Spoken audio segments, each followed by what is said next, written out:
E aí, beleza? Para você que não me conhece, meu nome é Alessandro, mais conhecido como Negão. Para você que já me conhece, estamos aqui para mais um podcast em parceria com o Ferascast. Peço para você que, por favor, se você ainda não for inscrito no canal do Feras, se inscreve. Se você ainda não for inscrito aqui no canal do Negão, se inscreve também, dá essa moral para nós. Já pega o link dessa live agora, fortalece meu trampo aí, ó, compartilhando o link dessa live, compartilha no seu Instagram, no seu Twitter, no seu Telegram, entendeu? Marca lá, @canal do Negão, se for lá no Twitter, para que eu possa curtir. Faz um story aí falando que a gente está ao vivo também, para que eu possa repostar. Dá essa moral para nós aí, beleza? Hoje nós estamos aqui com o historiador e também advogado Marcelo Andrade, é isso mesmo, Marcelo? É isso. Mas aí, antes aqui, fala alguma coisa aí, Igor, que o Igor tava de férias. Eu tava de férias, voltei, queria dar boa noite. É isso aí. Saudade de estar aqui com vocês, trocando essa ideia, e, enfim, levando conteúdo de qualidade pra vocês.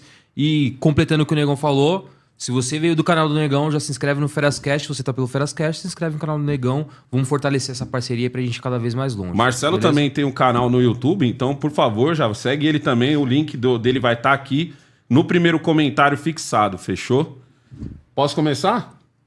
Marcelão, por que a escravidão acabou, se era um bom negócio?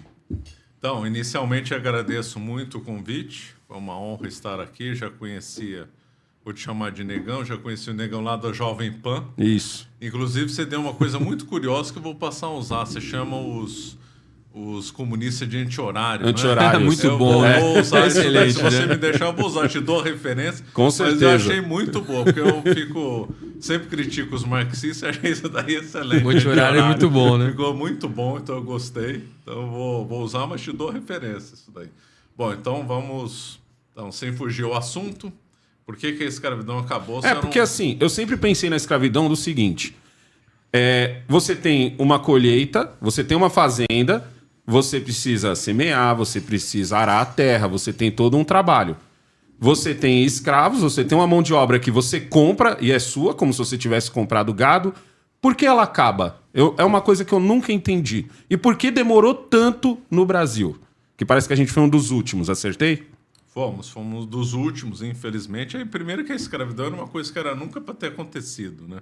É lógico que é uma coisa imoral, comércio de escravo é uma coisa... Comércio, não. Tráfico de escravos é uma coisa abjeta. Tem razão, ele era extremamente lucrativo por vários ângulos. Não é só o ângulo do senhor de engenho ou fazendeiro aqui do Sudeste. Era um bom negócio para as tribos africanas, porque como que era o comércio de escravos?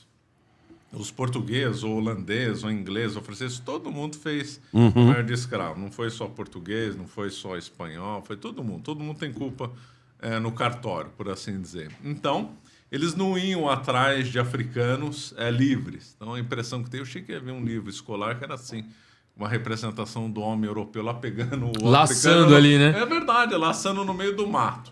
É uma iconografia completamente ridícula. O que acontecia?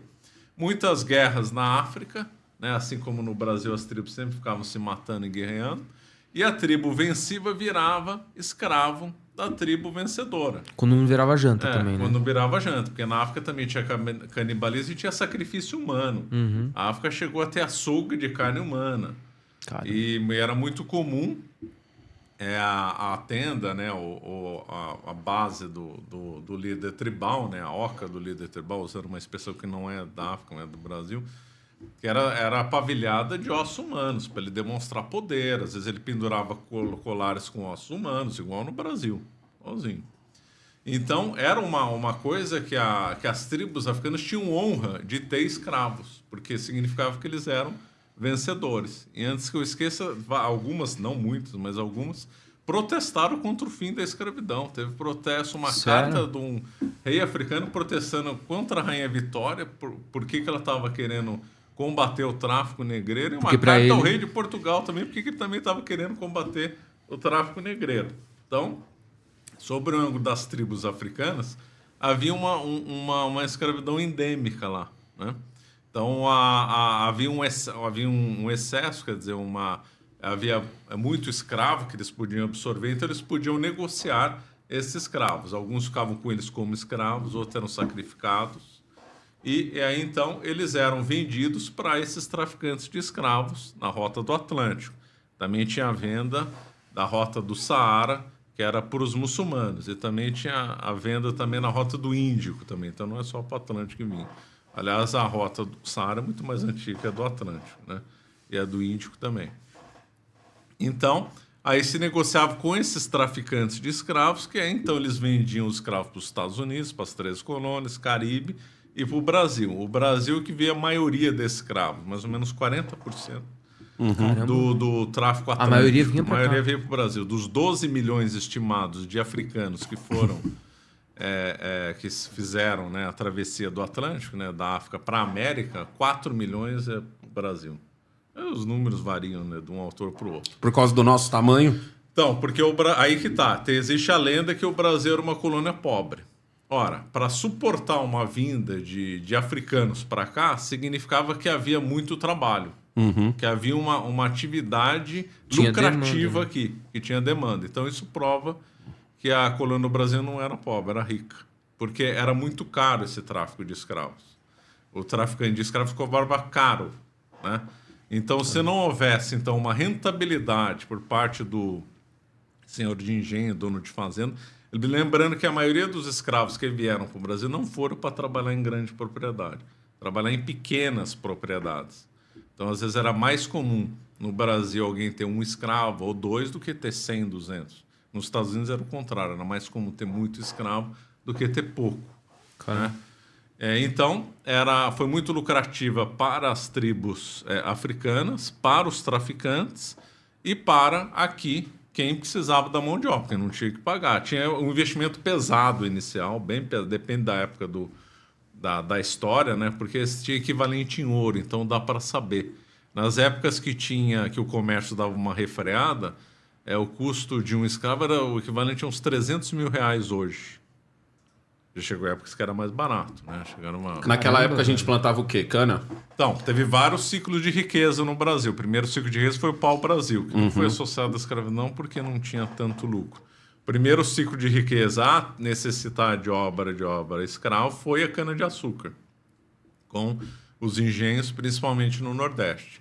Aí temos outro ciclo de riqueza com o ouro, que também demandou escravos para trabalhar em Minas Gerais.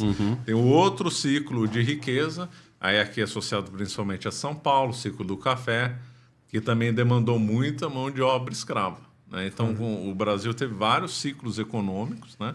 Dominantes, não foram os únicos. Existe uma lenda que o Brasil era só plantation. Plantation é monocultura exportadora. Não é verdade.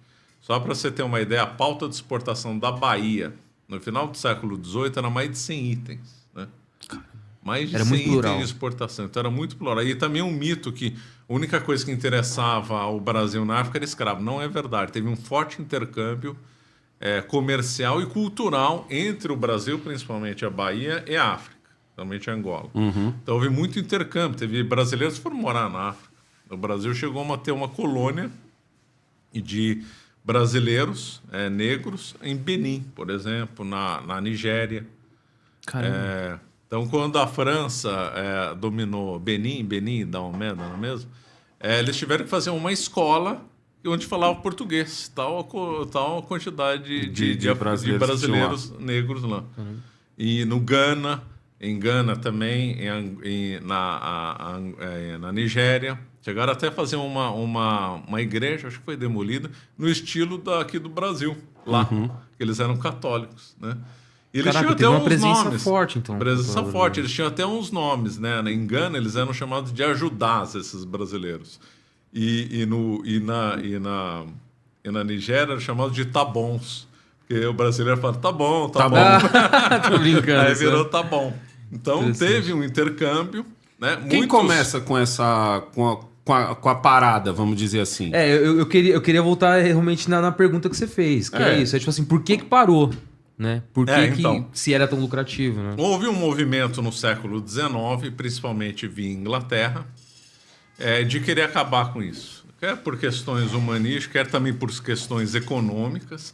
Teve também pressão da Igreja Católica para acabar com isso, tanto no Brasil como vindo de Roma, que tem que acabar com esse comércio escravo, que é imoral, que não tem jeito. Então houve pressões de vários lados. A pressão mais efetiva foi pela Inglaterra. Não porque a Inglaterra fosse defensora, boazinha não, é por outros interesses, inclusive pelo próprio interesse da demagogia, ó. Estamos aqui liderando a abolição de escravidão, né? A gente vê muito que a esquerda pega pautas interessantes, ecologia, defesa dos oprimidos e tal, tudo conversa mole, mais ou menos a mesma linha da Inglaterra. Só que a Inglaterra tinha algumas malandragens, a Inglaterra estava já passando pela Revolução Industrial. Ora, a Revolução Industrial você tem que pensar no mercado consumidor, escravo não consome, quem consome é assalariado. E aí a gente começa a produzir, a Inglaterra pensando, está produzindo coisas de maior valor agregado. Quem que vai comprar isso? Escravo não tem dinheiro. Então, vai ter que ser alguém que já tem que ter dinheiro. Então, se pensou-se em assalariados, né, para isso. Só que a Inglaterra fez uma malandragem, né? Ela, depois, quando acabou o tráfico de escravos, uma coisa que é pouco comentada, ela patrocinou, ou melhor, empresários da Inglaterra, né, fizeram um comércio de escravos disfarçado, sem esse nome, chamado de coolies ou blackbirds. Blackbirds no Extremo Oriente e Oceania. E para a América, chamado de coolies. Mas totalmente fora da lei ali. Totalmente, ou tipo, eles mudaram o nome grossa, e fizeram uma lei ali. Grossa. Então eles iam na China, na Índia, montavam contratos fajutos, contratos fake, hoje seria a língua usada. E aí os coitados indianos e chineses, passando necessidade lá, assinavam os contratos de trabalho, pegava essa turma, põe nos mesmos navios que os africanos que até então levavam os africanos. Os africanos e levavam para os mesmos destinos dos africanos. Caraca, velho. Então o Equador pegou isso, Chile, Peru, costa oeste americana. Eles mudaram um pouco o nome e a mão de obra. Mudaram o nome, a mão de obra e o foco. Eu posso dizer, então, que é uma espécie de pressão da Revolução Industrial? Ela que acaba meio que pressionando o fim da... Sim, dado mas ela não... Então a escravidão não acaba pelo ser humano olhar e falar assim, caraca... É meu semelhante. Caraca, a gente tá escravizando. Não é errado. Um interesse entrou um interesse financeiro e a prova disso é que quando alguns lugares que ainda precisavam de escravo inventaram os coolies.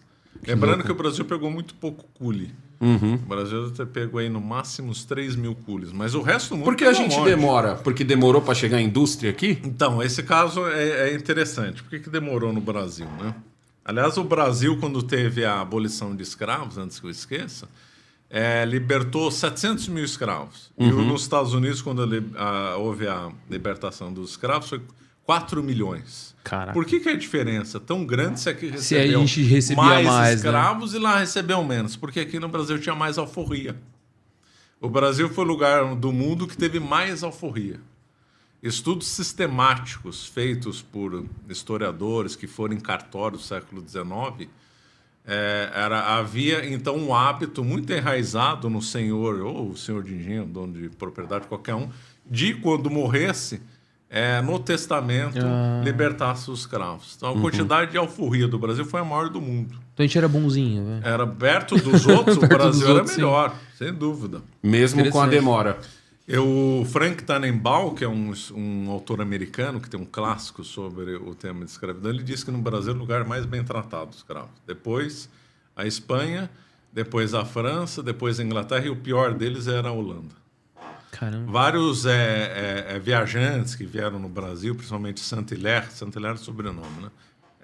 Auguste de Saint-Hilaire, quando andou no Brasil, ele na coisa disse que aqui os escravos eram mais bem tratados que em outros locais. Muitos locais os escravos comiam à mesa com os senhores. Isso é relatado também pelo Câmara Cascudo aqui no Brasil, que pouca gente, a esquerda odeia o Câmara Cascudo porque ele fala umas verdades lá. Interessante. O Gilberto Freire também fala nesses termos. Então, tinha esse tratamento mais tinha um tratamento olho no olho, muito mais humanizado no Brasil. Interessante. Então, se comia à mesa com os caras, rezava junto com o senhor.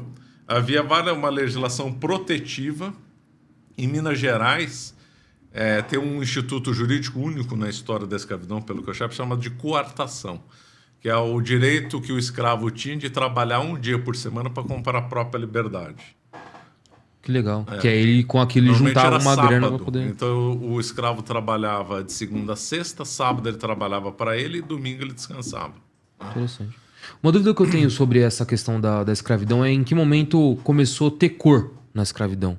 né? Porque aí, vendo um pouco de filme, você vê que antes da escravidão ali, você vê que tinha... Não antes Ela da existe escravidão, desde mas... que o ser humano... sempre Desde existiu, que mas... o ser humano nasceu maior do que Isso, o outro. perfeito. Mas assim, Desde que o mundo é em que mundo. momento que teve a mudança? Você fala assim, não, o escravo agora é o negro. Porque antes tinha a escravidão do cara que era pobre, né? Ou, Não. enfim, que vinha de uma origem de escravos. Mas em que momento passou a carimbar o escravo ali, você olhar nele e falar, é um escravo? Então, o assunto é complexo e longo, né? A escravidão não necessariamente é uma coisa racial, hein? A escravidão pode levar ao racismo e o racismo pode levar à escravidão, mas não é automático conforme se fala. Tanto é que brancos escravizaram brancos, negros escravizaram negros, japoneses escravizaram japoneses, então tem tudo. Sim. A escravidão, então, existe desde que o mundo é mundo, é a regra. O vencedor, numa luta, o venceu lá alguém, o vencido se torna escravo, se torna posse dele.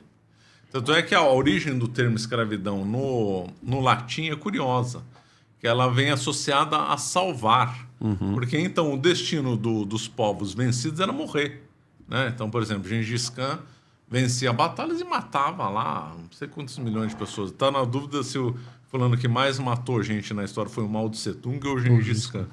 Então era uma carnificina. Os gregos e romanos, eles achavam em relação a ele, o que eles pensavam, óbvio, né? Que quando eles transformavam os vencidos em escravos, eles estavam salvando da morte os vencidos. Eles eram piedosos. Eles eram piedosos. Daí o termo salvar virar escravo, né? Caraca. E podiam ser brancos, orientais ali, né? Orientais, eu digo do Oriente Próximo, não que eles tivessem o olho puxado, né? Então, a escravidão foi muito associada a questões de guerra, né? Vencido. Também tinha uma escravidão que surgiu, depois também ninguém sabe quando surgiu, escravidão por dívida. Então, eu estou devendo dinheiro, não tenho como pagar. Azar teu, agora vai virar meu escravo. Você vai trabalhar até quitar a sua dívida. O agiota aí, ó. Isso era o agiota. O agiota de antigamente. Ele não quebrava a perna. Não, era o agiota religioso, né? O agiota crente, tipo isso. E ele, no Japão, era muito comum. Então, era por dívida. Outra, escravidão em época de fome, carestia. Então, a pessoa se vendia para não morrer de fome. Caraca, que louco. Então, por exemplo, dá uma guerra ou então dá uma seca violenta num lugar, você está passando fome. Aí você migra, né, para fugir e aí encontra um lugar mais rico. Você se oferece como escravo. Vou trabalhar para você em troca de comida e É o abrigo. famoso vou trabalhar por comida e quando eu vejo para não morrer de fome. E aí Que pode ser temporário e conforme a história. Virava temporário, virava para sempre. Era muito comum ter escravidão temporária. Nos Estados Unidos teve muito comum escravidão temporária. Tipo, de gerar uma dívida, quitar essa dívida e depois você tá Não, liberto. em relação a pobre, você falou de pobre, quem fez muito isso foi a Inglaterra, né? Ah, é? Então, quando os Estados Unidos começou a ser colonizado, em 1601, que começou com uma companhia comercial, né? Chamada Virginia Company. E aí, como é que a companhia conseguiu arrecadar mão de obra? Mão de obra, escravidão branca temporária. E de onde que veio esse cara? Da própria Inglaterra e de pobres lá. A prefeitura de Londres chegou a entregar pobres para essa companhia. Caraca, mano. Pesado, né? É pesado, né? Ninguém conta essas coisas, mas tem, isso é tudo relato histórico. Mas aí, voltando na minha pergunta, em que momento virou essa chave? Ou então não, teve um paralelo realmente então, entre... aí vamos chegar no da África. Então, como é que primeiro, na África tinha a escravidão endêmica entre eles. Né? Perfeito. Aí o grande diferencial foi quando surgiu o islamismo. O islamismo dominou todo o Oriente Médio e depois o norte da África, desde o Marrocos até a Pérsia. E eles praticavam muito a escravidão. Onde é que nós vamos buscar escravo? Então eles tiveram algumas rotas, daqui a pouco eu vou chegar na África, só para mostrar que uma das rotas que eles conseguiram obter escravo era no Mar Negro. No Mar Negro. Então eles escravizaram brancos no Mar Negro. Tanto é que a palavra... em árabe, sakaliba, que é escravo, é o mesmo nome para eslavo. Mesmo em português é parecido, escravo, eslavo. Em francês, em inglês é quase a mesma palavra, só muda uma outra letra. Slave. Slave, slave. A origem em francês é a mesma. Então eles tinham o foco dos eslavos, que eles escravizaram. Depois eles tiveram uma rota na Inglaterra, eles escravizaram irlandês e inglês. Teve uma época no começo da colonização inglesa na América do Norte, tinha mais escravo inglês escravo do que inglês senhor de escravo. Caraca. Porque a população teve uma escrava época era maior. que os islâmicos atacaram muito. Então eles tinham essas rotas de fonte. Só que depois, aí eles conseguiram chegar à rota da África, porque a África é dividida em duas, né? A África subsaariana e a África do Mediterrâneo. Isso a gente tá falando em que época ali? Em que ano? No século X, o século XI, os islâmicos acho que já tinham estabelecido o deserto do Saara. Aí eles pegavam umas caravanas, né, no deserto do Saara, negociavam com as tribos africanas e pegavam esse contingente de escravos e levavam para Bagdá e para Pérsia e tal. Depois fizeram a rota do Índico também. No caso, a gente tem, então, mais forte, assim, em relação aos negros, porque foi a mais recente. Mas na régua da história, vamos dizer assim, na régua da história da humanidade, acabou de acontecer. Acabou de acontecer. Foi a última de uma longa história de escravidão. O último capítulo. Da história da escravidão foi a escravidão do Atlântico. É porque às vezes a gente vê a coisa muito... mas foi lá em 1500, começou em 1500 e não sei o que, Brasil e pá, e traz...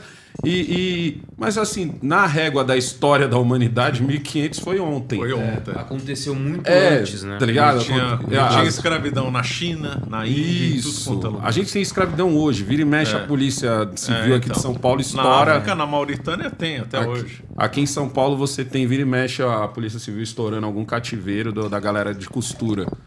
Mesmo esquema. A gente tem recentemente teve isso aqui no Bom Retiro. Recentemente a gente teve as outras coisas aqui também.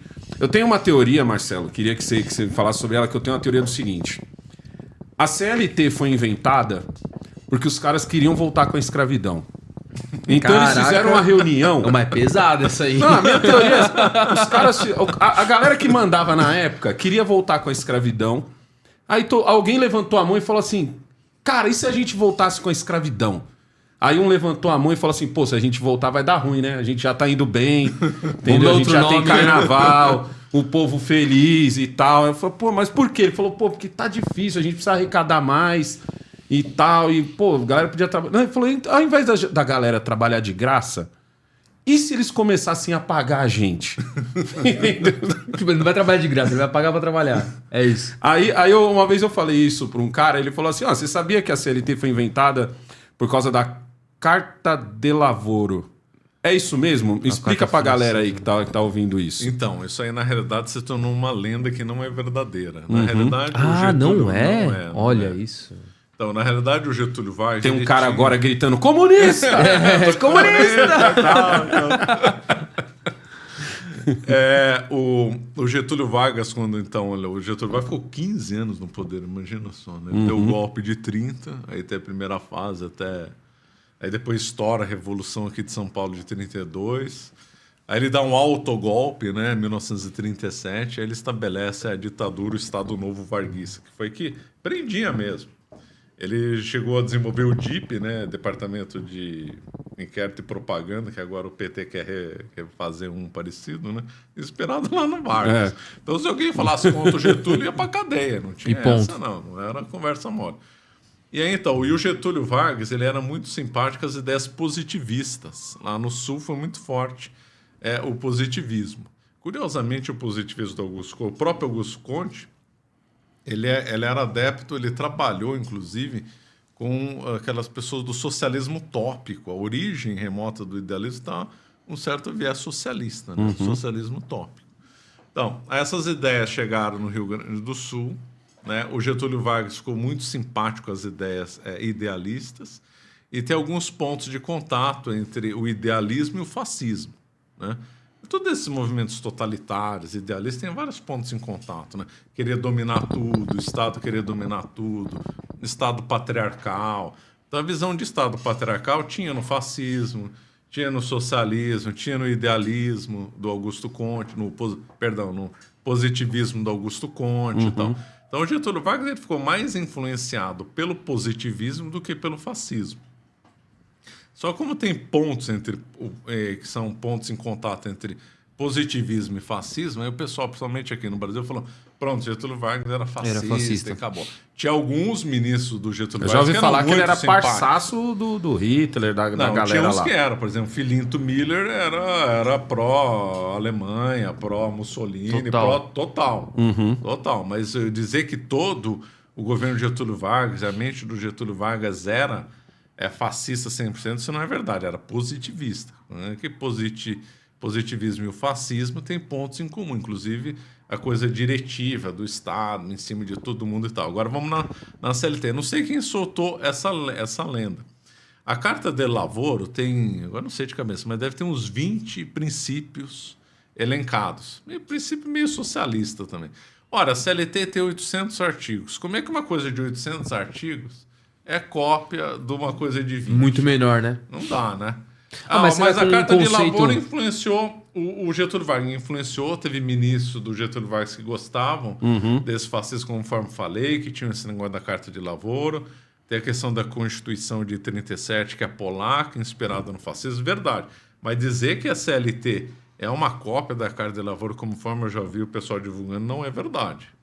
Mas será que de alguma forma não inspirou isso? Não, sim, mas não é só. Porque eu acho que talvez é aí que a galera. Então, e é o telefone sem fio, né? Um fala que inspirou, aí o outro fala assim, copiou, né? Mas é igualzinho, você já leu? É igualzinho. Só que não só ela inspirou, mas também o positivismo. Se esquece do positivismo do Augusto Conte. O Getúlio Vargas era um positivista nato. E o que é o positivismo? Porque eu Positivismo nunca é uma ouvi ideia falar. maluca Também. do Augusto Conte, pensador francês. Excelente. Começa. O que é? É coisa de Mas louco. é totalmente doido. É O mesmo. do Augusto Conte.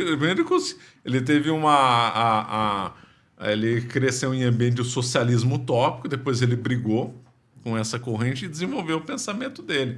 Então ele dizia que a humanidade vai passar por várias fases e vai ter uma fase perfeita, que é justamente a que ele estava pensando. Né? Sempre assim. Lógico. O Marx também pensava numa fase, a que ele descobriu é que a humanidade vai terminar. Né? Sempre assim. E aí... Falando também agora, eu quero, já que eu te mandei essa polêmica, né, da bendita CLT com a Carta de Lavoro, vou perguntar para você uma coisa que deu muito pano para manga na internet há uns 4 anos atrás. O nazismo é de esquerda? Que O negão tá só casquente hoje, hein, velho? Sem sombra de dúvida, o nazismo é um movimento socialista. Isso aí não tem a menor dúvida. Isso é claríssimo. Mas o comunista vai dizer que os comunistas lutaram contra o nazismo. E quem foi mais macho de lutar foi justamente os comunistas. Então, eles dão o argumento que o nazismo não podia ser socialista porque o Hitler perseguiu comunistas, fechou o partido. Bom, mas essa é uma prova que ele era socialista. Porque quem mais matou socialista na história? Foram os próprios socialistas. O capitalista não mata o socialista, ele financia o socialista, né? Ele acaba matando indiretamente, né? Mas... Porque o socialismo não funciona, alguém tem que sustentá-lo. Quem sustenta ele é o capitalista, né? Então, quem mais matou comunista na história? Stalin, o Lenin. O Lenin perseguiu todo mundo que não pensava contra ele, inclusive comunista. O Stalin mandou matar quem? Comunista. Mao Tse Tung mandou matar quem? Comunista. Pol Pot fez um extermínio. Quem morreu lá? Comunista. Fidel Castro brigou com um monte de comunista também. Eles querem eles mandar. Então, se você é direita, centro, esquerda, azar seu. Então, o princípio do Hitler é o mesmo. Então, não perseguiu só comunistas, perseguiu gente que era liberal, perseguiu pensadores independentes, perseguiu todo mundo. Ele perseguia todo mundo que era diferente todo mundo que era dele, diferente, né? igual o Stalin, igualzinho. Mas assim, além disso... Mas vamos melhorar, isso porque isso fica muito pobre se eu ficar só aqui. O Hitler se dizia de esquerda. Ele se dizia de esquerda. Ele falava, aprendi muito com o marxismo, meu método é muito próximo do marxismo, sou socialista, só que o meu objetivo é socializar os homens. Então ele tinha uma visão não muito econômica, ele tinha uma visão, ele era, óbvio, né, perturbado, ele tinha uma visão esotérica, ele foi ligado, ou pelo menos o grupo ligado, era ligado, isso é uma coisa que pouca gente fala. E tem vários livros falando, frases do próprio Hitler, no Mein Kampf, em outros momentos. Ele tinha uma visão muito esotérica do mundo, ligada ao grupo Thule. Né? Esotérica que você fala? Esotérica tipo signos, tipo sei Magia, lá, isso aí. magia, esse tipo de... Falam de que coisa pesada. o braço Sério? direito dele era... Coisa pesada. O braço direito dele fazia rituais... Fazia, o não sei, de Rudolf magia, Hess, amigo dele era da Thule. O Himmler, amigo dele era da Thule. O Rosenberg, aliás, o Himmler foi o chefão da SS. O Rosenberg era da Thule. A Thule era um grupo secreto que praticava ideias esotéricas. O que eles acreditavam? Você vai achar que eu estou delirando? Pronto, agora o Marcelo viu alguma coisa forte para explicar isso. Mas eles acreditavam que no passado teve uma raça perfeita, que era dos arianos. Óbvio que era deles, né? Ninguém vai falar que a raça perfeita é do outro, sempre é da própria pessoa. E essa raça perfeita morava num continente chamado Hiperbórea, cuja capital era Thule, por isso que a sociedade secreta é Thule. Teve um cataclismo, eles tiveram que migrar e misturar com raças inferiores. Na história sempre tem um cataclismo, né? Sempre tem um cataclismo. Os gregos pensavam em Atlântida e tal, sempre tem. E aí, então, por causa dessa mistura dos arianos com essas raças inferiores, segundo o nazismo, impuras, exatamente, infectas, e também atacavam violentamente o cristianismo, porque essa raça perfeita tinha uma religião ligada a Odin e a Wotan. Odin e Wotan é o mesmo, né?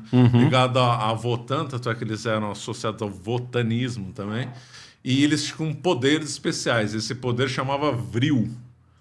E depois se fez uma outra sociedade secreta ligada a tudo chamada Vril.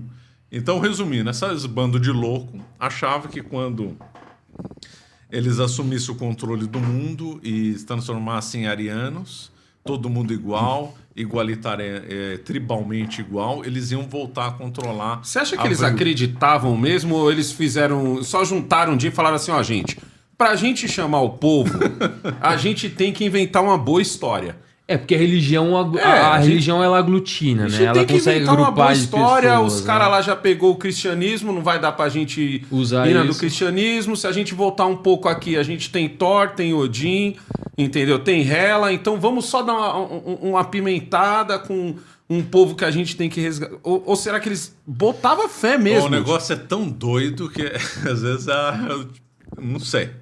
Não sei, mas é tão doido que eu não sei se eles acreditavam ou não. Porque realmente acreditar numa loucura dessa... Sabe por quê? Porque eu sempre... Uma das coisas que eu sempre tive dúvida é... Cara, o Hitler... Ele não parece alemão.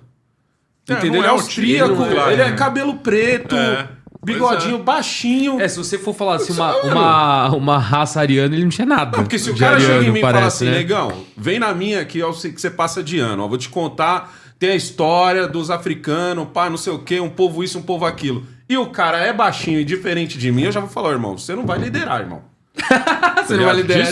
Desculpa, mas pra liderar o cara tem que ser maior do que eu. Mas eu acho que a pegada pra ele pregar que a raça ariana é a poderosa. Aí chega o camarada desse tamanho. Mas o que o Hitler tinha de liderança era a fala. Tinha um carisma. É isso que eu sempre entendi. Ele era um cara que a Alemanha abraçou essa conversa? Ele era muito carismático. Eu acho que o que ajudou muito nessa questão de aparecer uma figura de liderança é muita questão da Primeira Guerra Mundial. A Alemanha estava fragilizada. Sim. E aí aparece um cara que tem eloquência, que tem um poder de convencimento e está disposto a entrar na briga e assumir a liderança. Aí a galera tava carente de um líder, aparece um líder, eles abraçaram. Acho que é um pouco disso, né? Não sei. Sim, e também o povo alemão é muito nacionalista. Também, então, e ele resgatou isso, né? Associou uma religião pagã alemã, né? E aí com o sagrado, então o povo se identificou com isso. E de fato, o Himmler mandou expedicionários por Tibete para achar contatos com essa raça ariana. Mandou gente para a Islândia atrás de vestígios. Tipo Indiana Jones mesmo. Exatamente. Traz provas pra gente. Foram para os Pirineus investigar os cártaros que foi uma seita da Idade Média, porque eles viam pontos entre os cártaros. Fizeram uma cerimônia esotérica nos Pirineus. Fizeram Por isso a suástica aparece aquele símbolo indiano? A suástica sempre foi associada a uma coisa, um talismã, né? Uma coisa para dar sorte e tal, uma coisa mágica. Por isso que eles... não foi o Hitler que escolheu, foi outra pessoa e o Hitler gostou. Por isso que eles associaram com uma coisa mágica. Quando teve uma bandeira nazista, que nas confusões que o Hitler mandava, porque tinha lá morte, bomba para lá e para cá, uma ficou ensanguentada uma bandeira nazista. Essa bandeira nazista batizava as outras bandeiras com o sangue dela. A coisa era doente. Nossa. Eles faziam marchas simulando cavaleiros medievais, porque ele também falava que eles eram descendentes dos teutônicos, dos cavaleiros teutônicos. Mas isso é o mais louco, mano. Porque quando você olha pro Hitler, ele... Tudo bem, ele tem a facilidade na fala, ele tem a sua energia na hora de falar. Mas ele é um camarada, irmão, que tá tentando liderar a galera da raça ariana, poderosa, grandona. Pô, já viu um alemão? Alemão é tudo grandão, velho. Alemão não é baixinho. Totalmente. Ele foge completamente do estereótipo, né? Alemão é tudo grandão. Ele foge do estereótipo. Foge totalmente. E ainda, é isso que eu penso. Porque, tipo assim, imagina o quanto um povo tem que estar fragilizado pra ele ouvir um cara que não é da terra dele, um austríaco, chegar... E falar, vocês são os caras e não sei o quê. Mas e ninguém sabe... questionar, nós somos os caras, mas você não, irmão. Mas sabe onde eu acho que principalmente nessa época, hoje não, mas eu acho que nessa época principalmente, é o cara que tá disposto a fazer aquilo que ninguém tá disposto a fazer. Ninguém tem coragem a fazer. Então assim, ele assim, imagina numa briga ali. Eu sou o único que tô disposto a matar alguém. Você vai peitar comigo? Você vai se aliar a mim. Então ele que era o cara que tava disposto a ir pra cima realmente e fazer as merdas e assumir. Né? Então assim, ele era o cara que tava disposto a fazer o que ninguém tinha coragem de fazer e falar o que ninguém tinha coragem de falar. Por que os judeus? Porque ele olhou pros judeus e falou, cara, é essa galera que eu vou usar de escada. Porque ele achava que...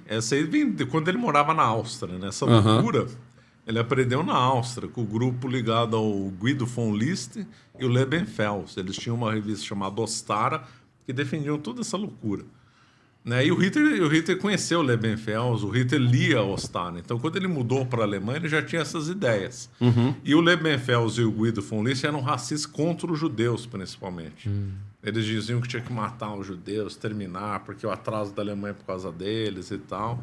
Caraca. Então, tinha que acabar. É verdade, nesses termos. Nesses termos. O Hitler ficou muito contra o marxismo puro, porque o Marx era judeu. E também ficou contra o capitalismo, porque o capitalismo, na visão dele, era controlado por judeus. Então ele queria criar um novo sistema social, socialista, tribal, igualitário entre os arianos. Entre os arianos, entre os alemães. Igual, comum. Entre as outras raças, eslavos, mesmo latino também, né? Ele ia escravizar todo mundo.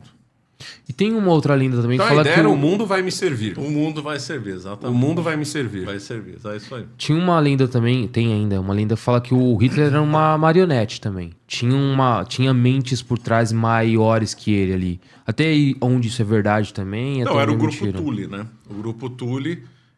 Mas ele tinha uma força ativa nas ideias também. Lógico, ele não era só ele não era o poste. Ele não era o Haddad, vai. Né? Não era. Não, completamente diferente. Ele tinha iniciativa. Não, eu só dei um exemplo ali né, pra gente entender que nível de poste ele tava.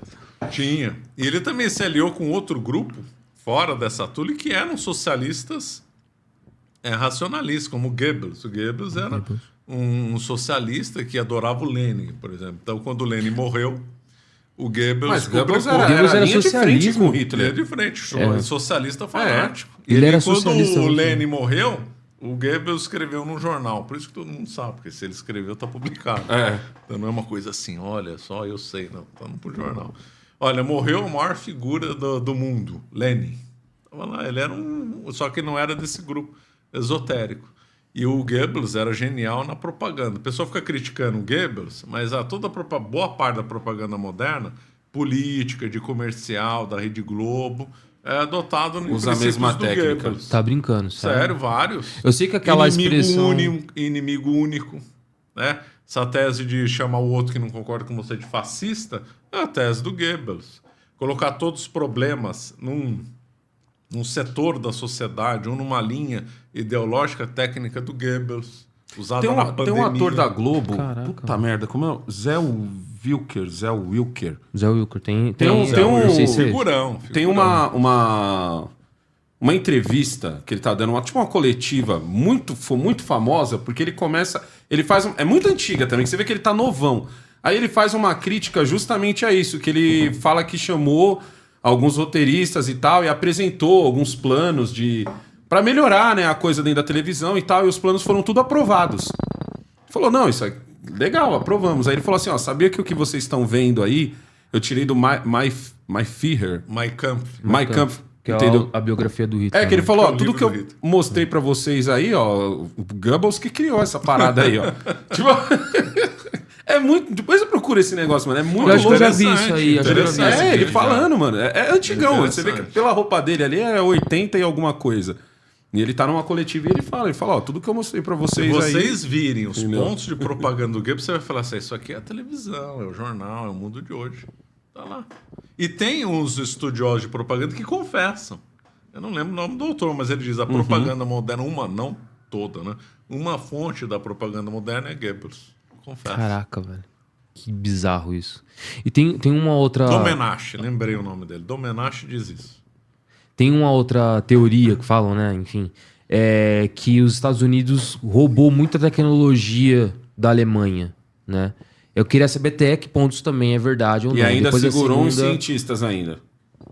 E Não, tipo eu- assim, ó, não vamos... Esses aqui depois a gente isso aqui- julga. Isso. Depois- Tipo primeiro isso, vamos, assim, ó, vamos extrair me o que fala, me fala É. o que você tem aqui. Vamos extrair o Deu conhecimento. continuidade em alguns experimentos também É. da O Alemanha. que tem nesse seu nazista. cérebro aí? Depois a gente se julga. Tem uma anedota nos anos 50, né? Que era contada nos anos 50, que pegou... Que aí os soviéticos enviaram o primeiro satélite artificial, o primeiro homem para o espaço foram os soviéticos, né? E aí depois o americano pergunta, ué, como é que vocês conseguiram ficar na nossa frente nisso? Aí o soviético diz, os nossos alemães são melhores que os de vocês. Puta merda. Sacanagem.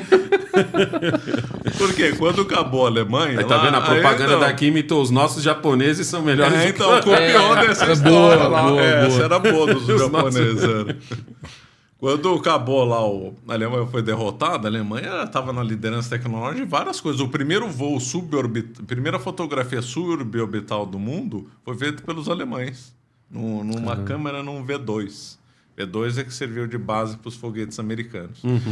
Eles tinham liderança em carros. Imagina só, a Audi chegou a fazer um teste lá na Alemanha e levou um carro a 400 km por hora nos anos 30, imagina só. Isso só foi batido nos Estados Unidos uns 20 anos depois. Então eles estavam... avião a jato também. Eles que inventou o avião a jato foram os alemães. Se o Hitler não tivesse destruído a Alemanha teria sido a maior potência tecnológica disparada. Tinha os melhores submarinos, os melhores aviões, tanto com turbina como sem. Tinham tecnologia na área química disparada, os melhores do mundo. Até hoje, né? Você vê a química alemã muito boa.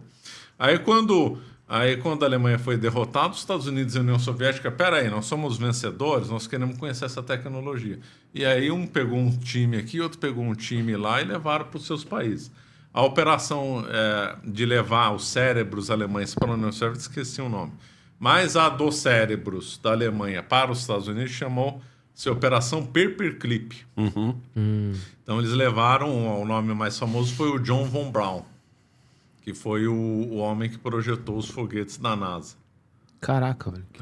mano. E o John von Braun era um criminoso de guerra. Onde ele trabalhava, ele tinha mão de obra escrava. Isso é crime de guerra. Então ele tinha que ter sido julgado em Nuremberg. Você tá falando esse aqui, não? Deu um jeito. Não, esse aqui não. Vem pra cá. Esse aqui é meu. E também tem uma história mais suja, que alguns ligados a experimentos biológicos, né?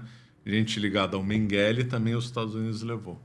A história de Joseph Mengele também eu acho fascinante. Mas vou um pouquinho nele ainda. Mas com tanta tecnologia assim, na frente dos caras, como que a Alemanha perdeu a guerra? Você imagina Olha só, que a gente se lutou enfiou contra- realmente na Segunda Guerra Mundial. Eu adoro a Segunda Guerra Mundial. Não manjo muito Eu não, mas eu escrevi gosto um livro muito. sobre a Segunda Guerra Mundial. É? Se soubesse, tinha trazido aí para nós de presente. Então, a União Soviética... A Alemanha lutou contra todo mundo, né? Lutou contra a União Soviética, França, Inglaterra. Aí veio os Estados Unidos. A Alemanha estava na frente dos Estados Unidos em muita tecnologia, só que os Estados Unidos já tinha mais dinheiro, né? Ah, já era uma E- potência já era uma econômica maior. potência. Você acha maior. que se o Hitler não tivesse a ideia do nós somos os caras, os arianos, e o resto vai servir a gente, você acha que ele teria cooptado mais países para ficar do lado dele? Sem dúvida. Isso Porque quem o diz- comunismo vai por essa linha. O comunismo não vai pela linha do nós somos os iluminados e vocês vão no CMS. Não, nós somos legais, vem com a gente que a gente é todo mundo Não, junto. uma ideologia menos radical, né? Isso. Mas ainda assim, nós Mas contra ainda eles. assim, então... Sim, verdade. Então, vou dar um exemplo como eles poderiam ter ganho a guerra se não tivesse feito as coisas criminosas que fizeram. Quando a Alemanha invadiu a Ucrânia na Operação Barbarossa, né, em 1941, os ucranianos receberam os alemães com flores, foram chamados de libertadores. Por quê? Porque a Ucrânia tinha sofrido com o Holodomor do Stalin. O Stalin tinha matado milhões de pessoas de fome lá na Ucrânia. Então, quando os ucranianos viram os alemães invasores, foram saudados como libertadores. E o que a Alemanha deveria ter feito? Qual que deveria ter sido a ordem do Hitler? Vamos usá-los como aliados. Sim. Né? Isso foi reconhecido por um general, von Manstein. O general von Manstein disse: se a gente tivesse arrecadado a Ucrânia para o nosso lado, teria tratado os ucranianos bem, a gente tinha conseguido 1 milhão de homens a mais para lutar contra a Rússia do Stalin. E o que eles fizeram? Implantaram aquilo que eu falei. Entraram nas vilas, escravizaram, começaram a matar todo mundo na Ucrânia. Isso foi no Nossa, a Ucrânia apanhou dos dois lados, A então. Ucrânia apanhou dos dois lados. Teve um Coitado, grupo... né, velho? Teve um grupo de militares, né, milicianos da Ucrânia que lutou contra o Stalin e contra o Hitler. É a galera, Esses caras são os heróis, né? os parentes do Bilinski? Eu acho que sim. Você ficou sabendo dessa treta? Você ficou sabendo dessa treta? Não. É. O Paulo Bilinski, ele é deputado federal e ele fez uma homenagem ao vô dele. Que é o da bandeira lá? Não, ele fez uma homenagem pro vô dele no plenário, ele falando assim... Eu não lembro se ele tava com a bandeira. Mas ele tava falando, não, porque meu vô, ele lutou contra os comunistas e tal, não sei o quê. As páginas de esquerda, inclusive algumas de judeus, entendeu? Pegaram aquilo e falaram assim, ó, esse cara tá exaltando o avô nazista. E ele ficou putaço. Porque o vô dele também... Porque ele falou assim, mano, meu vô não era nazista. Não sei se é turma ou certo, esquadrão, não sei como é que se chama nesse caso... Falou que eles chegaram até a usar a arma dos alemães para enfrentar, porque eles tinham acabado, o Holodomor tinha acabado de rolar, entendeu? Ele falou, e tipo assim, o vô dele meio que lutou contra os dois lados, mas com arma alemã. Entendeu? Porque no primeiro ponto eles usaram as armas alemãs. Ele falou assim, o Hitler nem sabia da existência do batalhão do meu vô. Aí ele falou que foi processar Deus e o mundo, velho. Cara, Razão, e é uma verdade histórica. Um grupo, não foi pouca gente, não. Lutou contra os dois. E quando terminou a Segunda Guerra, o Stalin demorou ainda uns 8 anos para acabar com o resto. Aí depois a União Soviética expulsou todo mundo da Ucrânia, esse grupo, que eu não sei se o avô dele pertenceu a esse grupo pós-Segunda Guerra ou não, continuou lutando contra o Stalin. Foi só em 53, 54 que o Stalin conseguiu matar todo mundo. Cara, o cara pra... Assim, enfim, é a questão da sobrevivência também. Mas imagina o cara batalhar contra um exército enorme de um lado, que é seu vizinho, e um outro exército enorme do outro lado. É o que eu falo que cara, às vezes as o cara pessoas é muito herói, pegarem... muito herói. Porque ele vai pra lá sabendo que vai morrer, ponto. Às vezes as pessoas têm mania de usar a moral do tempo atual e querer colocar essa moral naquele tempo antigo. É a treta do zumbi se ele teve escravos. E quando eu entro nessa treta, eu falo, mas qual o problema dele ter escravos? Olha a época que ele viveu. Nem daquela época. Você quer mesmo que ele use a mesma moral que a gente usa? A gente não teria escravos. É inadmissível pra gente pensar em ter um escravo. A gente não consegue pensar no cara recebendo pouco salário. Imagina, tipo, você chegar a escravizar alguém. Mas você não pode implantar a nossa régua moral, não pode medir o cara pela nossa régua moral. Sim. Tá ligado? Eu acho que essa é onde deixou o Bilinski mais puto. Tá ligado? Porque ele falou assim, ele falou, mano, meu vô... Aí ele começa a falar do vô dele, assim, então falou que ia processar meio mundo.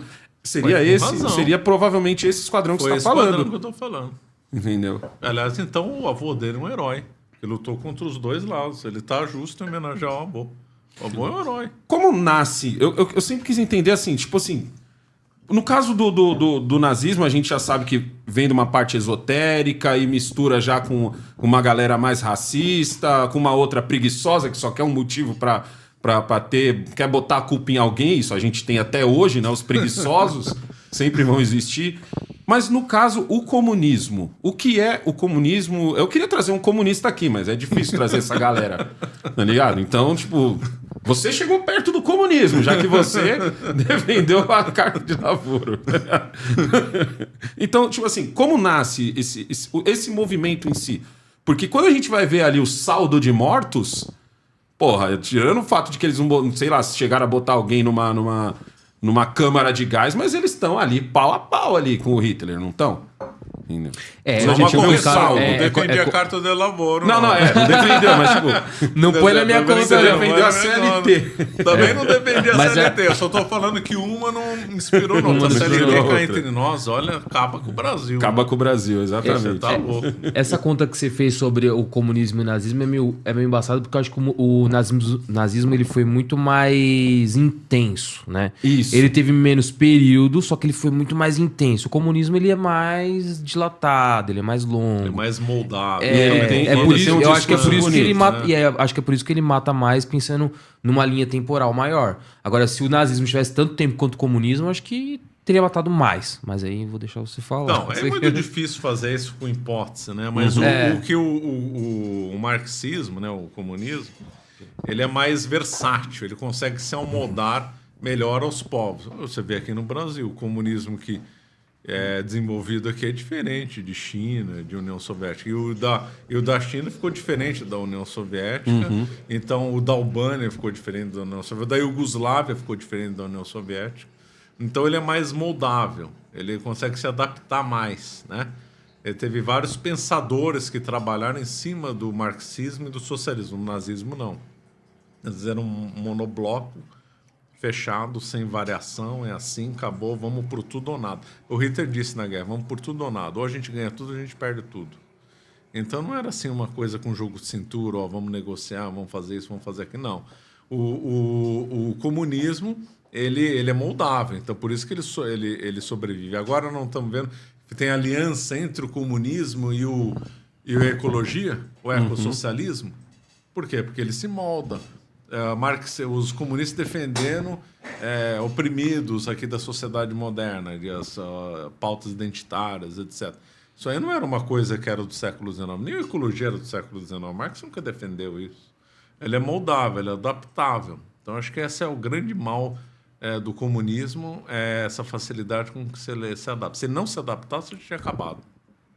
Ou seja, ele consegue se maquiar ali, ele consegue se disfarçar. O Lenin percebeu isso. O Lenin ele deu o golpe em 1917, né? Teve 2 golpes em 17, né? Um golpe em março, com o calendário, e outro em novembro. É Outubro Vermelho por causa do calendário, né?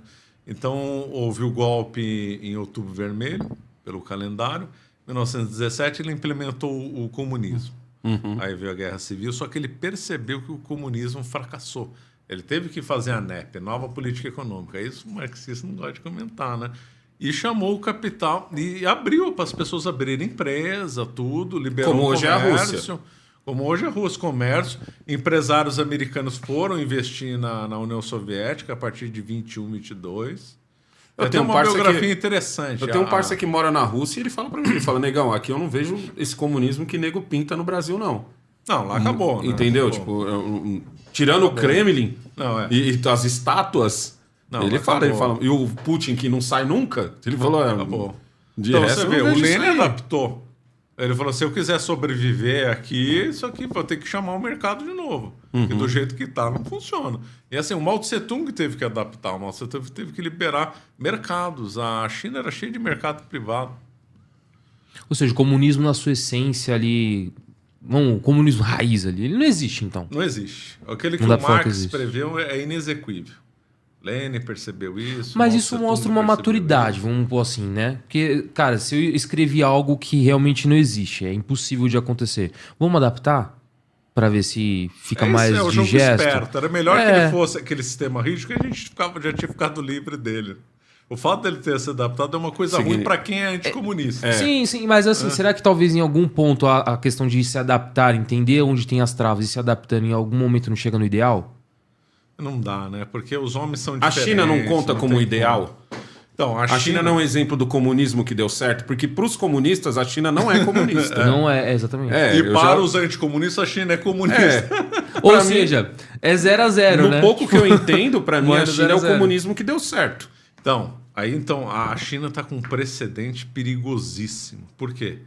Porque o pensamento liberal, americano, da inglesa, associava, tinha um mito, né, que agora foi derrubado com a China, dizendo que o mercado, né, a liberdade de mercado, iniciativa, era associada à liberdade política, liberdade de expressão. Eles viam isso como valores indissociáveis. Se você separasse um do outro, a sociedade levaria ao colapso econômico. Né? A China é o primeiro país na história, da história recente, claro, que tem um comando central que tolhe liberdades individuais em um sistema duro politicamente, totalitário, que está crescendo economicamente. Ele rompeu aquele dogma liberal. Isso aí pode ser modelo para outros locais. Por quê? Qual o ponto fraco do comunismo, historicamente? Era não dar a liberdade das pessoas enriquecerem.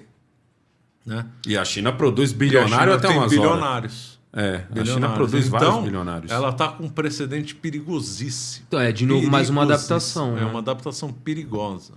Porque você fala, vamos exportar o modelo chinês para o Brasil. Porque tem a possibilidade de ter Porque aqui bilionários. a gente deixa as pessoas crescerem economicamente, deixa. O cara pode ser rico, bilionário. Só que não vai ter liberdade de expressão. Vai ter. Aí, Marcelo, entra um bagulho que eu já falei aqui mais de uma. O Igor adoro até sabe o que eu vou falar. Eu falo o seguinte: o dia que o Xi Jinping vier para o Brasil e disser assim, ó, brasileiros e brasileiras, brasileiros e brasileiras, eu vou dar para vocês segurança, eu vou dar para vocês liberdade para vocês poderem empreender, eu vou dar um imposto baixo para vocês, mas é o seguinte, vou te dar uma ótima educação para os seus filhos. Vou te dar moradia e segurança. Vou te dar a condição de você ter a sua moradia, mas é o seguinte: nós vamos ter uma mão pesada aqui em cima das suas liberdades, nós vamos ter uma mão pesada aqui em cima da propriedade privada, isso não vai mais existir. O dia que eu quiser passar uma estrada na sua casa, vou te dar o valor da sua casa e você, um forte abraço para você. Mesmo assim, o brasileiro troca sem pensar duas vezes no que a gente tem hoje. Verdade, troca na hora. Ele troca na hora. E você, trocaria ou não? Sinceramente, trocaria. Olha, o povo vai ficar puto agora que eu acabei de falar. Não, eu também trocaria. Trocaria. Porque o povo, eu entendo, os brasileiros estão cansados. Você pode sair aqui na rua e morrer assassinado. E não só isso, a gente estava dando exemplo hoje da família da minha esposa, né? A gente estava conversando agora. Assim, tem regiões do Brasil, não é o caso da família da minha esposa em específico, mas dá para pegar alguns exemplos próximos, assim, que tem gente que realmente ainda tem um problema com internet, com água, com saneamento básico. Na hora que você chega nesse cara e fala assim, olha, eu vou te dar uma moradia digna, eu vou te dar a oportunidade de você trabalhar, de você levantar uma grana e ter sua independência financeira. Só que você não pode reclamar de mim. O cara fala assim, aceitar. O cara fala assim, onde é que eu assino? Sem pagar. Exatamente, sem receber. Sem receber. A gente já vive isso. Já vive a gente isso. tem que pensar 10 vezes antes de fazer A partir do momento que eu vivo num país aonde eu tenho que pensar 10 vezes o que eu vou falar sobre o presidente da República, sobre os ministros do STF, sobre os políticos mais abaixo do que o presidente, que já tá osso você falar dos caras também. Você já tá vivendo isso. A partir do momento que eu trabalho 5 meses no ano, 5 meses perdidos do meu ano de 12 meses, pra sustentar uma galera que tá cagando pra mim, só tá me ferrando. Eu já tô vivendo isso. A partir do momento que eu tenho uma burocracia enorme pra abrir uma empresa e uma pior ainda pra fechar, aí os caras vão chegar e vai falar assim, ó, negão, você pode abrir sua empresa, vou facilitar a abertura da sua empresa, vou facilitar a contratação de funcionários, mas quando ela começar a crescer, nós vamos ter um representante dentro dela. Lá na China é assim. Quem foi que eu perguntei? Foi pro Marcelo, né? Que eu falei assim, mas como é que o cara aceita? Marcelo? O Marcelo... esqueci o sobrenome dele agora. Qual o canal dele? Não, ele já fez Jovem Pan comigo já também. Aí o Marcelo falou assim, não, negão, você tem que entender o seguinte, os caras colocam alguém lá dentro, mas eles produzem muitos bilionários porque o partido investe na sua empresa. Ele não tem só um bicão lá dentro. Ela tem um sócio. Ela tem um sócio. Na Rússia diz que fazem isso também, os caras. Tudo quer trabalhar com o governo russo. Você já assistiu o filme da Tetris? Não, já me falaram. Você assistiu Tetris? O Tetris. Que conta a origem do jogo Tetris. Como que os Estados Unidos conseguiu ali e tal.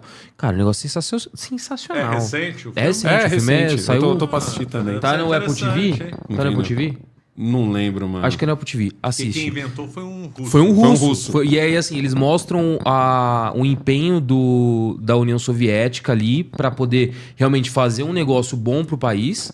Só que eles mostram também uma máfia por trás, querendo... Porque os personagens envolvidos ali, tem alguns que já desacreditaram da União Soviética.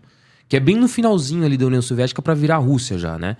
Então, tipo, tem alguns agentes secretos, que é realmente esse cara que fica dentro das empresas ali, sendo o cara que tá investigando tudo.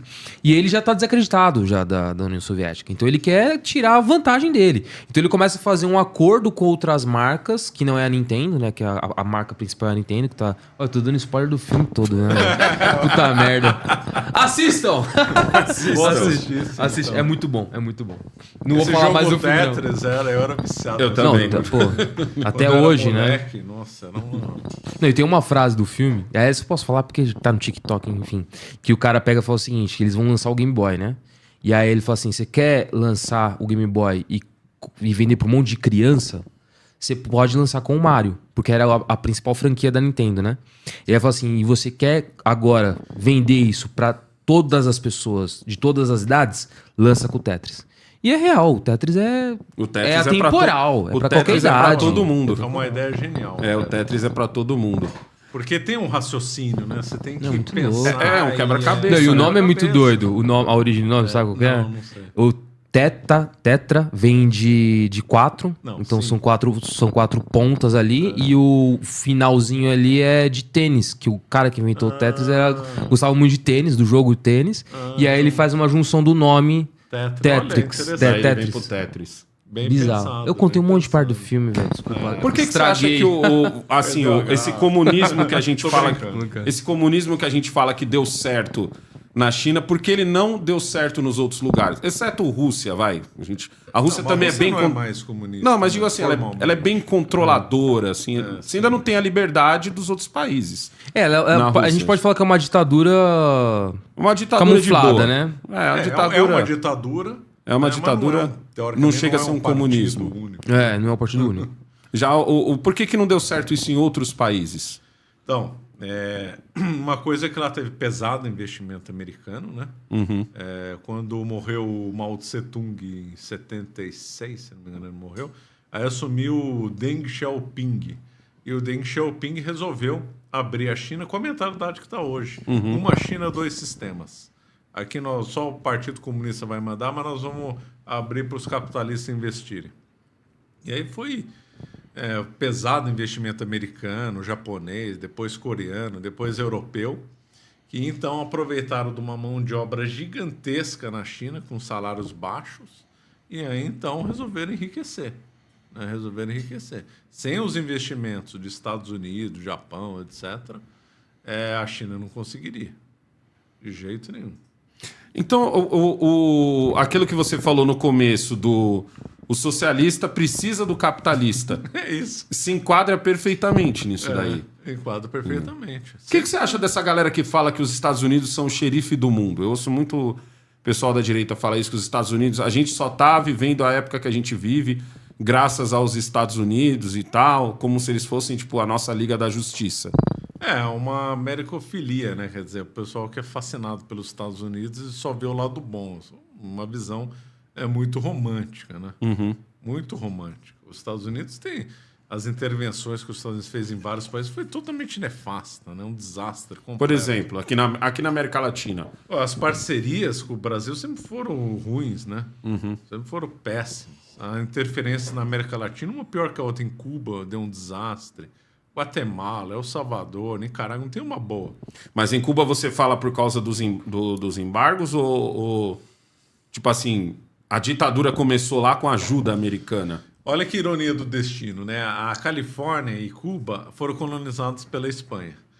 E Cuba era rico e a Flórida era pobre. Ninguém queria ir para a Flórida, é verdade. Os caras iam de barco a dar incentivo para ir para fora, ninguém queria ir, porque era até pântano, cheio de como é que chama? Alligator? Jacaré. Jacaré. E o pessoal poderia ficar no Caribe. Cuba é muito mais civilizado, já tinha todo o patrimônio cultural de Cuba, de arquitetura em Cuba, é fantástico, né? Você vê pelas fotos, o que a Espanha deixou lá como patrimônio arquitetônico é invejável, né? Tanto é que depois a Espanha vai vender a Flórida para os Estados Unidos, fica com Cuba, né? E só que o que acontece? Em 1898, a Espanha entra em guerra contra os Estados Unidos e perde. E aí Cuba fica soberano, não ficou incorporado como um Estado americano, ficou incorporado como um Estado, um país semi-independente, uma tutela americana, um protetorado. Em linguagem inglesa, seria um protetorado. E ali o que os Estados Unidos fez com Cuba?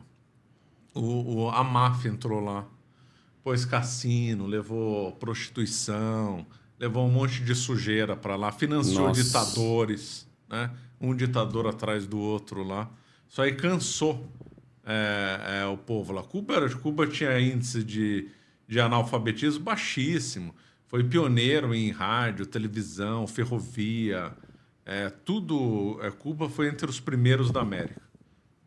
A renda per capita de Cuba era maior do que os países do sul da Europa, maior que Espanha, que Itália, que Portugal, que a Grécia.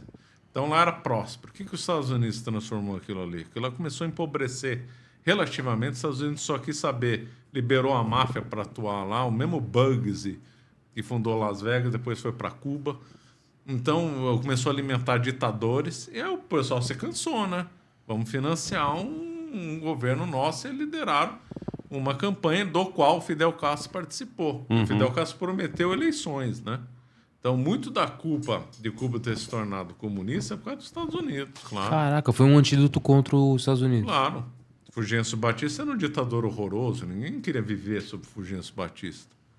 O pessoal estava vendo as coisas se deteriorando lá. E Fidel promete eleições, prometeu eleições, falou, nós estamos aqui na Serra Maestra, mas vamos conquistar. Ele tinha uma frente, ele era o braço armado, mas ele tinha uma rede de aliados, inclusive gente de direita. Por exemplo, aquele escritor, o Cabreira Infante, era de direita. Depois o Fidel, lógico, teve que fugir, né? Então ele tinha sociais-democratas, centro-direita, e falou, vamos acabar com esse Fulgêncio Batista aqui.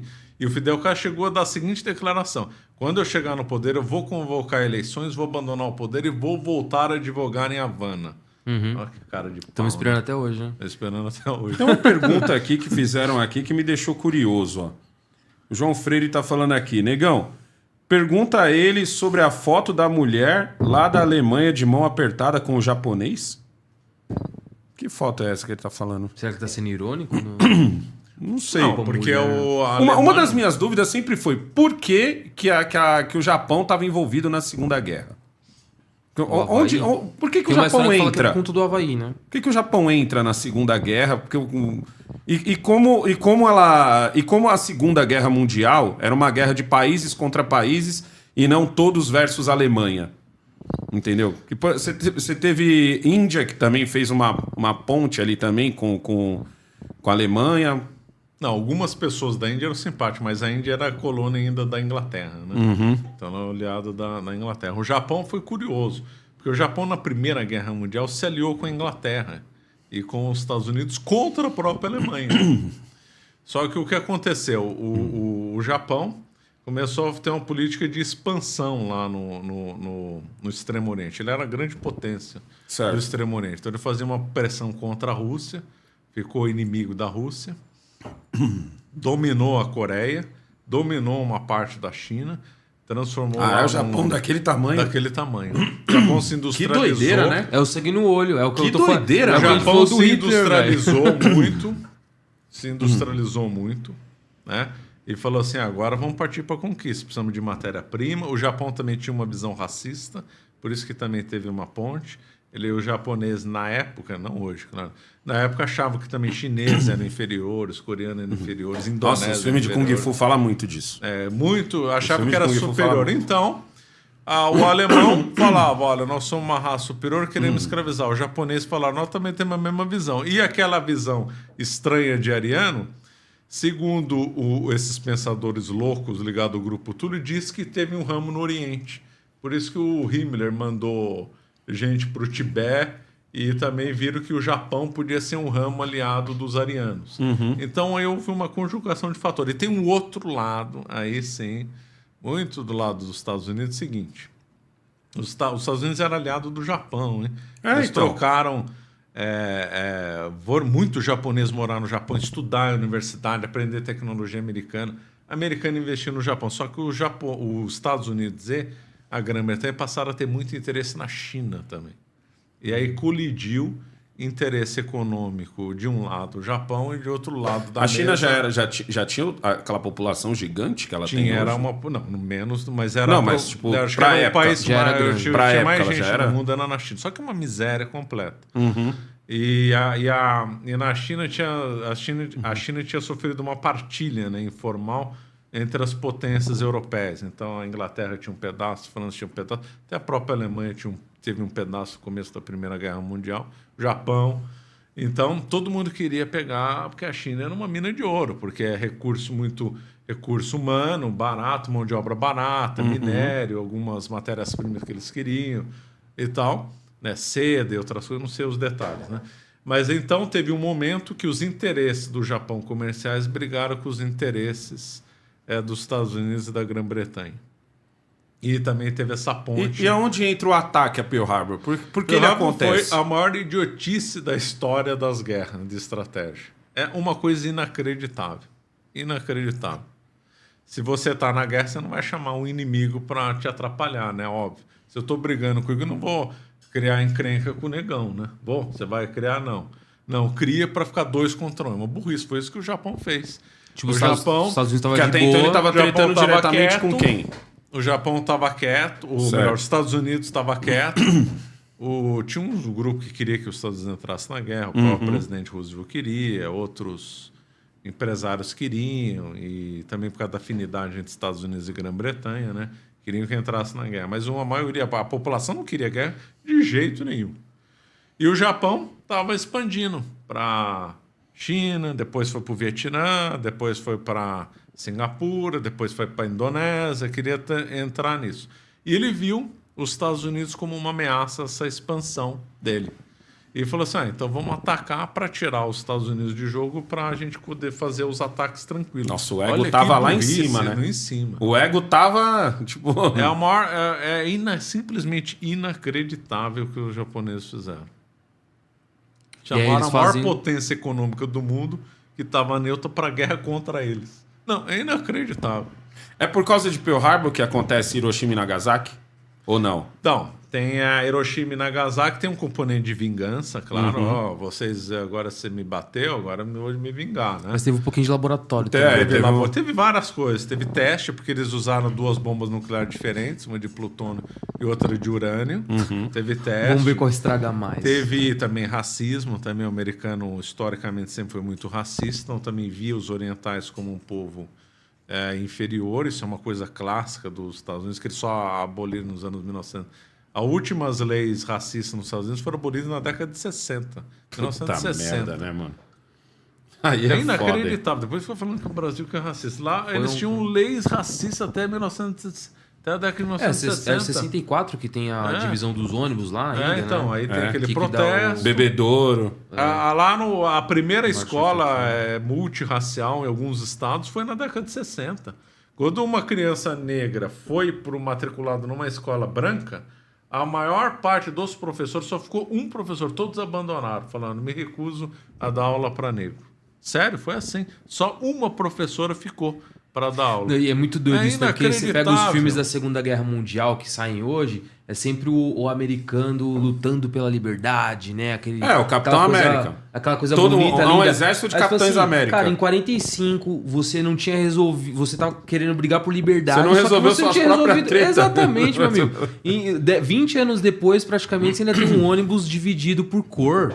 Olha que louco, na Segunda Guerra Mundial, o exército, os soldados negros, comiam separado dos brancos. Tem um filme que mostra bem isso, que é o do... Puta, agora eu não vou lembrar, que ele é mergulhador. O do... É um brasileiro, né? O filme mentiu, porque aquele que fez amizade com o mergulhador negro era brasileiro, sabia? É mesmo? Não Chamava sabia. Alberto não sei o quê. O filme é tão... Eles querem, então, salvar os Estados Unidos, que teve uma alma pura lá. Que sim. Esse que fez era brasileiro, chamava Alberto não sei o quê. Ou seja, o único cara... Vamos dizer, o único cara bonzinho Era ali do brasileiro. filme era brasileiro. Chamava Alberto não sei o quê. Morreu recentemente. Que sacanagem, Então, cara. porque teve um intercâmbio, né, entre Brasil e Estados Unidos, e o Brasil levou aviadores lá para os Estados Unidos para treinar, e levou mergulhadores também. Um desses mergulhadores era o Alberto. Aí chegou lá, que foi lá você lembra o nome dele, do negro? Não vou lembrar. Então, Eu vejo mas na era minha lá. cabeça aqui agora. E aí, então, ele ficou excluído. E esse brasileiro foi o que fez amizade com ele. Que louco. Olha. Som. O pessoal falou que tava chiando aí. Não sei em qual deles aqui. Não, mas pode continuar aí. E o exército do Brasil não tinha racismo nenhum. Zero. Você sabe uma coisa que me deixa muito puto? E eu queria saber de você aonde nasce essa merda. É a nossa síndrome de vira-lata. Por exemplo, aconteceu o caso agora com o Vinícius Júnior. Ele sofreu racismo lá. E lá tá foda, né? Não, tá tá foda. né? Pegaram ele pra Cristo. Lá na Europa. E aí, tipo assim, aí você vê alguns apresentadores, influenciadores, quando eles vão falar do tema, o tema é sempre assim: Vinícius Júnior sofreu racismo na Europa e tal. E aí, tipo assim, acaba ali, ponto, Europa, e o cara parece que o Vinícius Júnior sofreu racismo aqui no Brasil. E começa a falar só do Brasil. Não, porque o Brasil isso, o Brasil aquilo, o Brasil aquilo outro, o Brasil aquilo outro. Eu fico muito puto com isso, porque eu tenho uma regra que é a seguinte, que é a resposta do negão: o Brasil é um país racista? É tipo perguntar para um humorista qual o limite do humor, né? Porque onde ele vai tem que fazer essa pergunta. Aí eu sempre falo o seguinte, cara, o Brasil não é um país racista, mas ele é um país que tem muitos racistas no polo mais alto da nossa sociedade. Sempre, principalmente na classe política. Mas o que me deixa mais puto é assim, o cara passa um panaço pra Europa e começa... Caralho, o bagulho aconteceu na Europa. Por que você tá falando do Brasil? Não tem povo nesse planeta mais miscigenado do que a gente. Se a gente for agora no Uruguai, os caras são praticamente iguais. Se a gente for na Bolívia, os caras são iguais. Se eu for na África, os caras são iguais. Se eu for no Japão, os caras são iguais. Se eu for na Europa, em qualquer pico da Europa, os caras são tudo iguais. Se eu for na Arábia, os caras são iguais. Entendeu? Em qualquer lugar que eu vou, os caras são iguais. Menos aqui. Aqui em qualquer canto. Você pode estar lá no sul, você pode estar lá no Amazonas. Todo mundo... Você não tem um lugar aqui que você fala, ó... Que você bate o olho no fulano e você fala... Ah, aquele é de tal estado. Aquele é de tal estado, hein? Que ali é diferente, aquele pessoal. Você só sabe pelo sotaque. Exato. Então, por que a gente tem essa síndrome de vira-lata de não conseguir criticar a Europa, de não conseguir criticar... os orientais e tal, e só bater na gente? Por que isso? Por que nós somos assim? Entendeu? É uma pergunta complexa. Eu tenho 52 anos. Quando eu era criança, não tinha tema racial no Brasil. Eu estudei com gente. Estudei com judeu, com descendente de americano, negro. Tanto é que falei até daquele apelido. Estudei com tudo quanto é gente. Não havia esse tema racial entre nós quando eu era criança, na década de 80. Não tinha. De repente, a esquerda começou a trabalhar, em vez de ter a luta de classe, uma luta racial no Brasil, implícita, querendo opor negros, com uma suposta dívida histórica, e brancos, né? Paralelamente a isso, se desenvolveu também a coisa do vira-lata. Eu acho que o do vira-lata é mais antigo, né? Eu acho que o do vira-lata tem muito a ver com uma corrupção que o brasileiro... Ele sempre gosta muito do estrangeiro. Quando o estrangeiro vem para o Brasil, ele é muito bem tratado. O Brasil sempre elogia os outros povos. Não, os Estados Unidos é o progresso. A Itália, a comida é boa. Lá na Inglaterra, o povo é educado. Sempre elogia o povo de fora, enquanto que o povo de fora critica todo mundo que não é ele. Né? Na Europa, francês não gosta de italiano não gosta de austríaco, assim vai. E eu acho que é um exagero. Então, eu acabo elogiando tanto o estrangeiro que aí virou assim do vira-lata. E que importou esse conceito racial, principalmente dos Estados Unidos, né? Isso foi explorado pela esquerda americana lá, né? Aí fala só, essa técnica da esquerda americana nos Estados Unidos está funcionando, opõe entre branco e negro. Vamos trazer para o Brasil? Vamos. E começaram a desenvolver essa tese de cota racial, de dívida histórica... de opor que aqui todo mundo é racista. Sabe o que eu respondo no negócio da dívida histórica? Eu falo que ela existe. Mas quem me deve é o político. Então, por exemplo, o E a dívida Bolsonaro só me aumenta, deve, né? o Lula me deve, a Dilma me deve, o Collor me deve, o Fernando Henrique me deve, Carlos Zambelli me deve, Eduardo Bolsonaro me deve, Bruno Covas me deve, Tarcísio me deve, todo mundo me deve. E quando você vai pro Senado, pior. Você entendeu? Porque Senado e Câmara dos a minha visão sobre racismo, ela não vem do cara que fala denegrir, que é Agora muito você estúpido. não pode mais usar esse termo, né? Ela não vem do cara que gritou o macaco no estádio. A minha visão de racismo é um pouco mais ampla. Ela é o fato de eu ir num hospital público, e um hospital que nem o Cidade Tiradentes, que é gigante, e você só ter um clínico geral, um pediatra, tá ligado? Quando tem, obstetra. E um cirurgião, que, por exemplo, eu que tenho má circulação, se uma veia minha estourar, eu vou ter que esperar ele atender 5 baleados. Entendeu? A minha visão de racismo vem do fato de que eu moro em São Paulo, e em São Paulo eu encontro esgoto a céu aberto. Porque se eu encontro esgoto a céu aberto na cidade mais rica do Brasil, o resto, né? imagina o resto. Se aqui tem dia que falta água, ou tem dia que a água vem parecendo que é bebida E alcoólica... falta luz também. São Paulo tá cheio de... Então, tipo assim, quem assina esse cheque? Quem faz um professor ganhar tão pouco? Quem faz um médico ganhar tão pouco? Quem faz um policial ganhar tão pouco?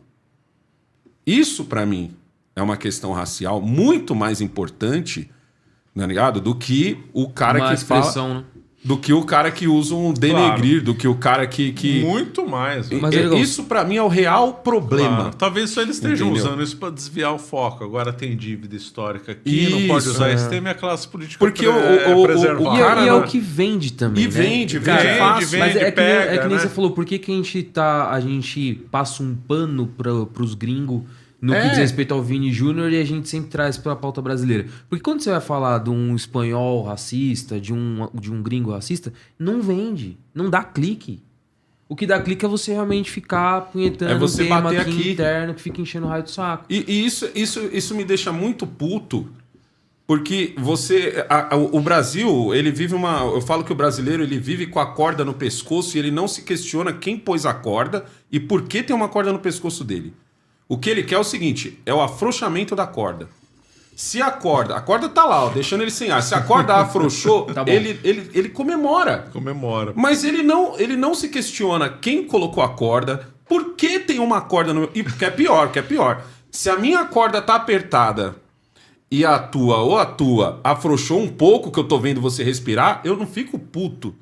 Aliás, eu fico puto com os dois. Os dois que Por não que estão a com corda dele né? tá mais frouxa que a minha? É assim Aperta mesmo. dele. É. Não afrouxa a minha, aperta dele. Isso é uma coisa que leva a gente cada vez mais para baixo, que é que nem agora. Baixou a gasolina e tal, baixou na canetada. O que vai acontecer? Vai baixar um monte de coisa, certo?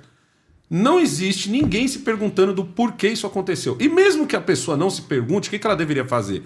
Ela deveria falar, peraí, eu vou economizar aqui, então eu vou segurar um dinheiro aqui. Esse dinheiro que eu vou economizar aqui, eu vou segurar aqui. Não, aqui é o seguinte, o pobre, ele enche o tanque e às vezes até desperdiça para dizer, ó, o que o meu presidente fez, e ele ainda grava um vídeo. Ou então ele enche o tanque para ir para praia. O rico, tá ligado? Vai esperar a hora que o dólar vai baixar um pouco e vai fazer a mesma coisa do cara da gasolina, só que gastando lá fora. E daqui a pouco a gente tá pagando essa porra dessa conta, porque Daqui a a gente já pouco pagou vai no voltar passado. essa conta de alguma forma nós vamos Vai pagar. voltar. Sim. Vai voltar, com certeza. Não- eu queria entender, tipo, em que momento da história os caras olharam e falaram assim, esse povo vai gostar disso? Porque eu queria entender se isso acontece em outros países também. Entendeu? Ou A se é uma classe coisa- política no mundo inteiro é ruim, né? Se for pra Itália, pra qualquer lugar, você também critica a mesma coisa. Uma vez eu estava conversando com um americano, o que ele falou lá do Estado parecia que eu estava ouvindo no Brasil. É mesmo? Só que lá eles são muito mais ricos, esses problemas ficam diluídos. Uma coisa é ser reclamar da classe política, ou ver com um político corrupto num país de primeiro mundo, outra coisa no Brasil, né? Mas todo lugar tem sua corrupção, tem sua tragédia, né? Mas a nossa classe política é um desastre. Você tem razão em falar de dívida. Começar a cobrar esses políticos. Também falta mobilização do brasileiro, né? Reclamar. E também esse povo político e quem se alheia, ele é muito hábil em desviar o foco. Conforme você que falou, né? Os caras são... Em vez de Sim. nós é que estamos com problema. Não, agora o problema é o racismo, o problema é o piadista, o problema é não sei o quê. Nunca o problema é os Eles políticos. são bons é a em bomba classe de fumaça, Eles né? são bons em criar o próprio problema com eles. Do tipo assim, olha como a Janja está Adivinha vestida de onde agora. vem essa técnica? Que eu fico os Goebbels, né? Inventaram o inimigo, colocaram os problemas nele e tá lá. Porque de acordo com o Lula, ele pegou um país quebrado. E É. por isso ele é obrigado agora... O Lula age como se nunca tivesse administrado o Brasil, já viu? Exatamente. Como se não ele tivesse... Ele se colocou a fosse gente uma na novidade, merda como durante se muito fosse tempo. Como se fosse uma novidade. Uma pra ele. novidade. O cara apareceu, tava lá no sindicato, pronto. Agora eu vou administrar o Brasil pela primeira vez. Cara de pau, né? Você acredita que existe... desculpa, pergunta aí. Não, na verdade, eu até fugi um pouco do tema, mas ainda continuando na política, fugi do tema história, mas continuando na política. Você acha que ele fica os 4 anos? Então, Eu sei que foge Cada um completamente fala da tua uma coisa. especialidade. Até a eleição eu achava que ele ia ficar 8 anos. Tava tão pessimista que eu achava que ele ia reeleger e que por causa de problema de idade, saúde, ou que ele ficasse cansado, ele não ia ficar mais 8 anos. Mas agora, com tanta coisa acontecendo, né? É uma questão de se perguntar. Eu não gosto de fazer previsão, né? Eu vi você Mas eu vi você, acho que foi no Petri, que você falou assim que você gosta da história porque é mais fácil, porque já aconteceu. Já aconteceu. Não precisa prever nada. Mas você acha que é danoso? Mas você acha que ele não cumprir os 4 Exatamente. anos de alguma forma é danoso pra gente? Acho que depende muito O do impeachment é contexto, pior. né? Depende muito do Não, eu não contexto. falei no impeachment. Às vezes ele Por se exemplo, afastar agora também. ele tá, por exemplo, esse arcabouço fiscal, calabouço, né? O ele calabouço. parece que melhorou, né? Conseguiram dar uma aprumada ali, o Haddad recuou. Tem essa Que no questão final do das contas petróleo é só lá o no aumento do Amapá, teto, né? que parece que ele tá querendo peitar a Marina. Né? Isso aí tudo, se ele der essa amaciada, eu acho que ele consegue ficar em 4 anos. Eu, sinceramente, acho que ele fica os 4 anos, infelizmente. Eu também acho que ele Mas fica. eu falo da saída dele, não falo através de impeachment, não. Porque acho que realmente o impeachment pra gente ia ser muito. Você tá falando por ruim. crise econômica? Não, mas por ele pegar e falar. E até aliados deles também falam assim: Ô Lula, você tem todos os motivos pra cair fora. Você tem todas as desculpas, vai. Você tem todos os Tá aliens. falando de saúde? Ele pode alegar saúde e alegar falar assim: saúde. putz, tô Mas caindo por que ele ia fora. querer sair? Não, Ele realmente, gosta do que ele realmente por faz. talvez começar a entrar uma crise econômica e aí pra não ter o impeachment e não manchar o currículo dele, Bom, aí pode ser. ele pegar e falar assim, ó, vou pedir pra sair aqui elegantemente. Não, sim, ele isso pode aí. usar, então. Mas ainda assim, uma saída dele seria danosa pra gente. Então, é assim, agora entendi o seu ponto. O Brasil entra numa crise e aí ele inventa desculpa que é por razão de saúde. Mas, pelo jeito, parece que agora revelaram um dado econômico aí que surpreendeu, né? O Brasil está crescendo mais que o esperado, né? Então, eu não sei. É porque a gente dá um jeito. Eu É, falei, a gente cresce além esse da- o bom nosso é isso, mano. É. O bom do Brasil é isso. O brasileiro dá um jeito, porque a gente só tem o que muita economia atrapalha. informal também, É, né, que sim. sustenta. Entendeu? A gente só tem os caras que atrapalham. E mesmo o nosso trabalho é muito mais em desviar a galera que atrapalha do que em produzir. A gente tem que se esforçar Se muito esforça mais. muito mais Você pra não desviar viu das o antas, né? caos tributário que é o Brasil? É uma coisa assim então. doentia. Você tem perguntinha? Tem algumas aqui no perguntas chat. aqui, ó. Manda as tuas que eu mando as minhas no O final. Juan está pedindo para você aqui, ó, indicações de livros sobre Idade Média Ibérica. Ibérica Vixe, agora de especificamente pronto aqui. ainda. ó. Fala para ele comprar o livro do João Ameal, é um autor muito bom. Tem o. Vai você aí, vamos um de cada Quer vez ir aí. bate-bola? Beleza. Tem uma boa aqui do Rafa Galera.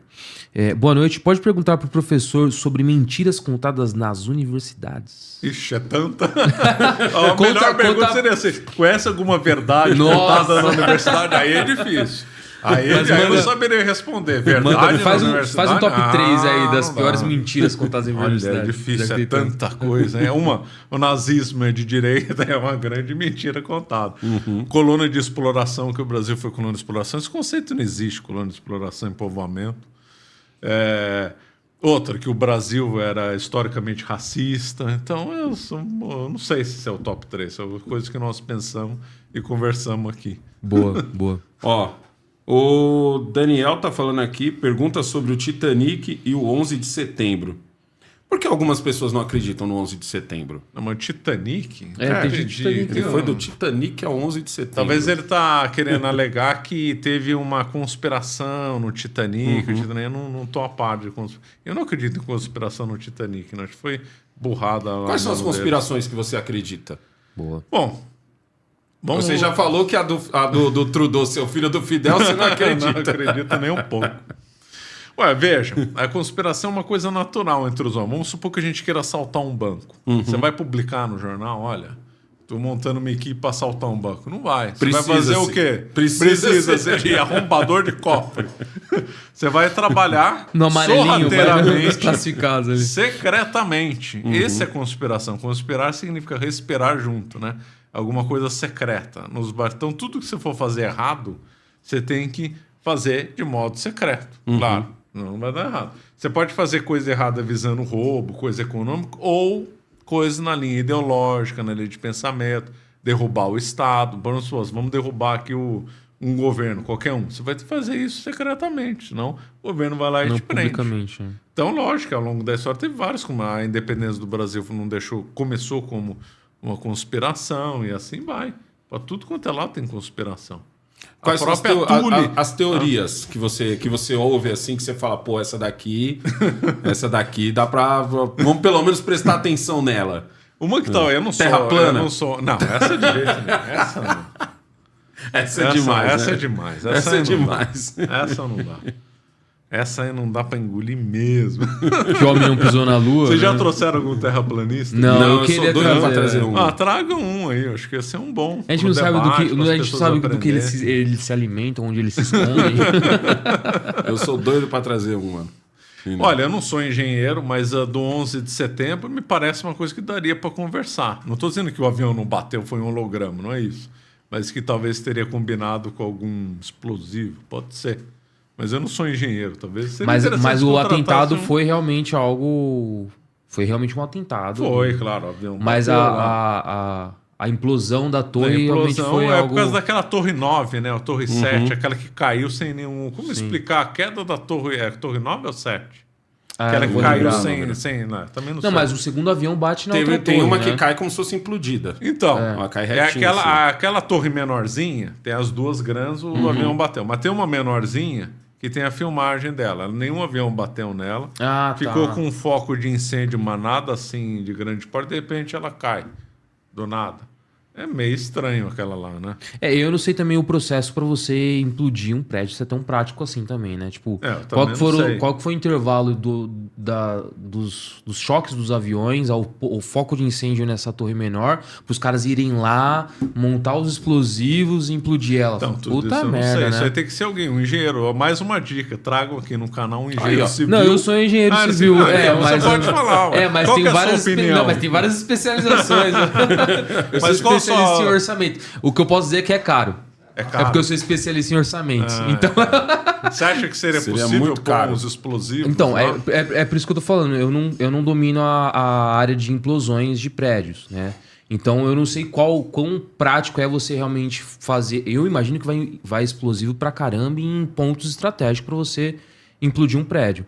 Então, tem que ser muito ágil ali. Tinha que ter uma equipe de prontidão pra falar assim, ó, bateu ali, vamos lá, vamos colocar os... Mas se você tivesse dinheiro, uma equipe boa, você conseguiria implodir aqueles prédios do jeito que foi, mais ou menos? Então, E naquele momento essa de bater, seria uma você tem pergunta que eu tem que queria... ter um desastre acontecendo. Então, exatamente. É muito difícil. Eu acho pouquíssimo provável. Daria pra esconder?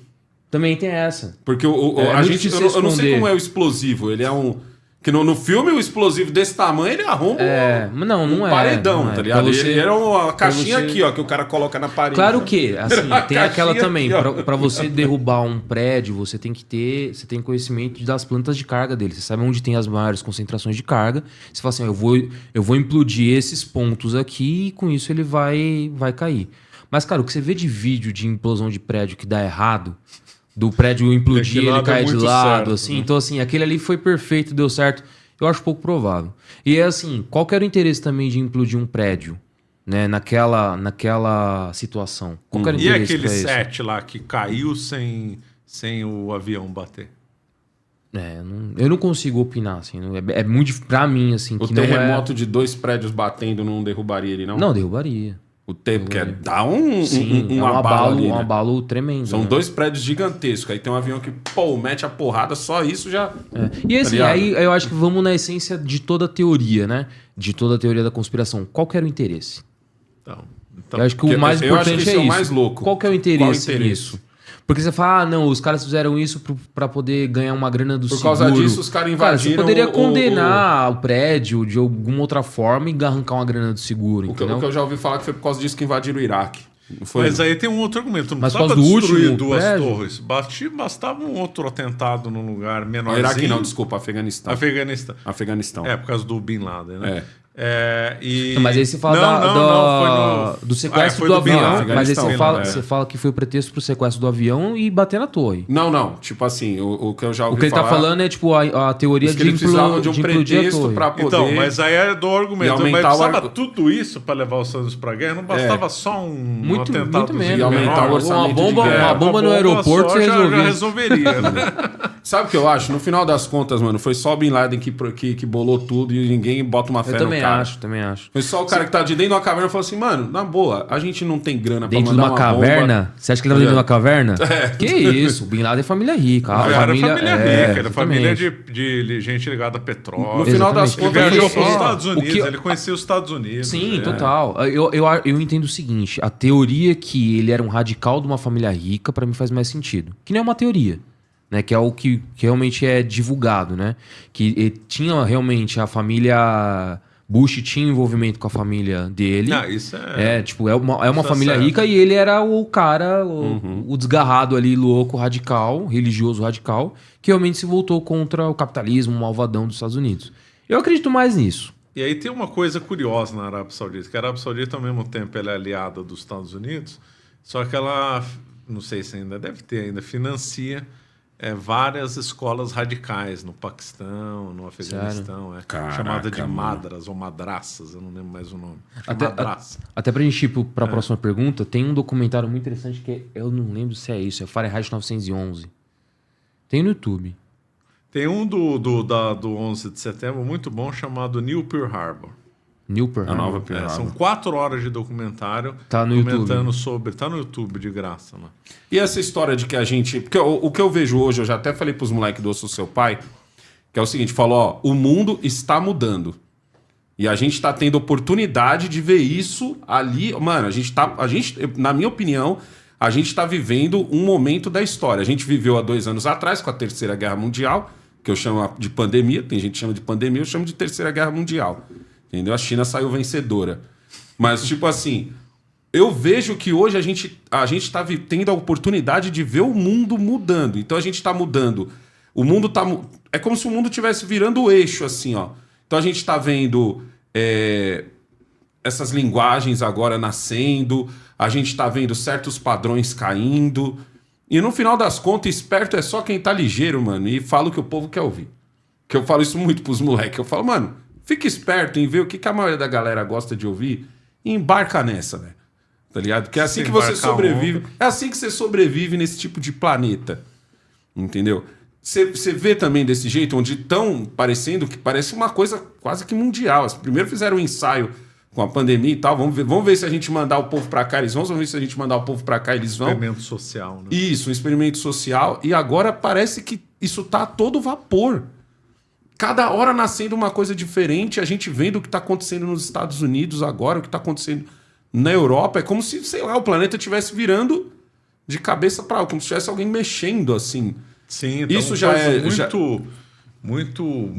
muito rápidas, né, acontecendo. Linguagem, isso que você falou, linguagem neutra, não é uma bobagem, linguagem neutra. Né? Teve um pensador aí não sei de onde que ele é, europeu, americano, que ele falou que teve uma mudança a partir de 2012, segundo ele, né?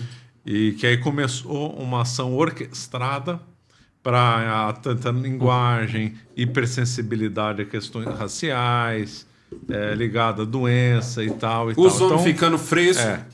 Mas essa é uma análise assim, você não está estudando pela causa. O que causou isso, tá?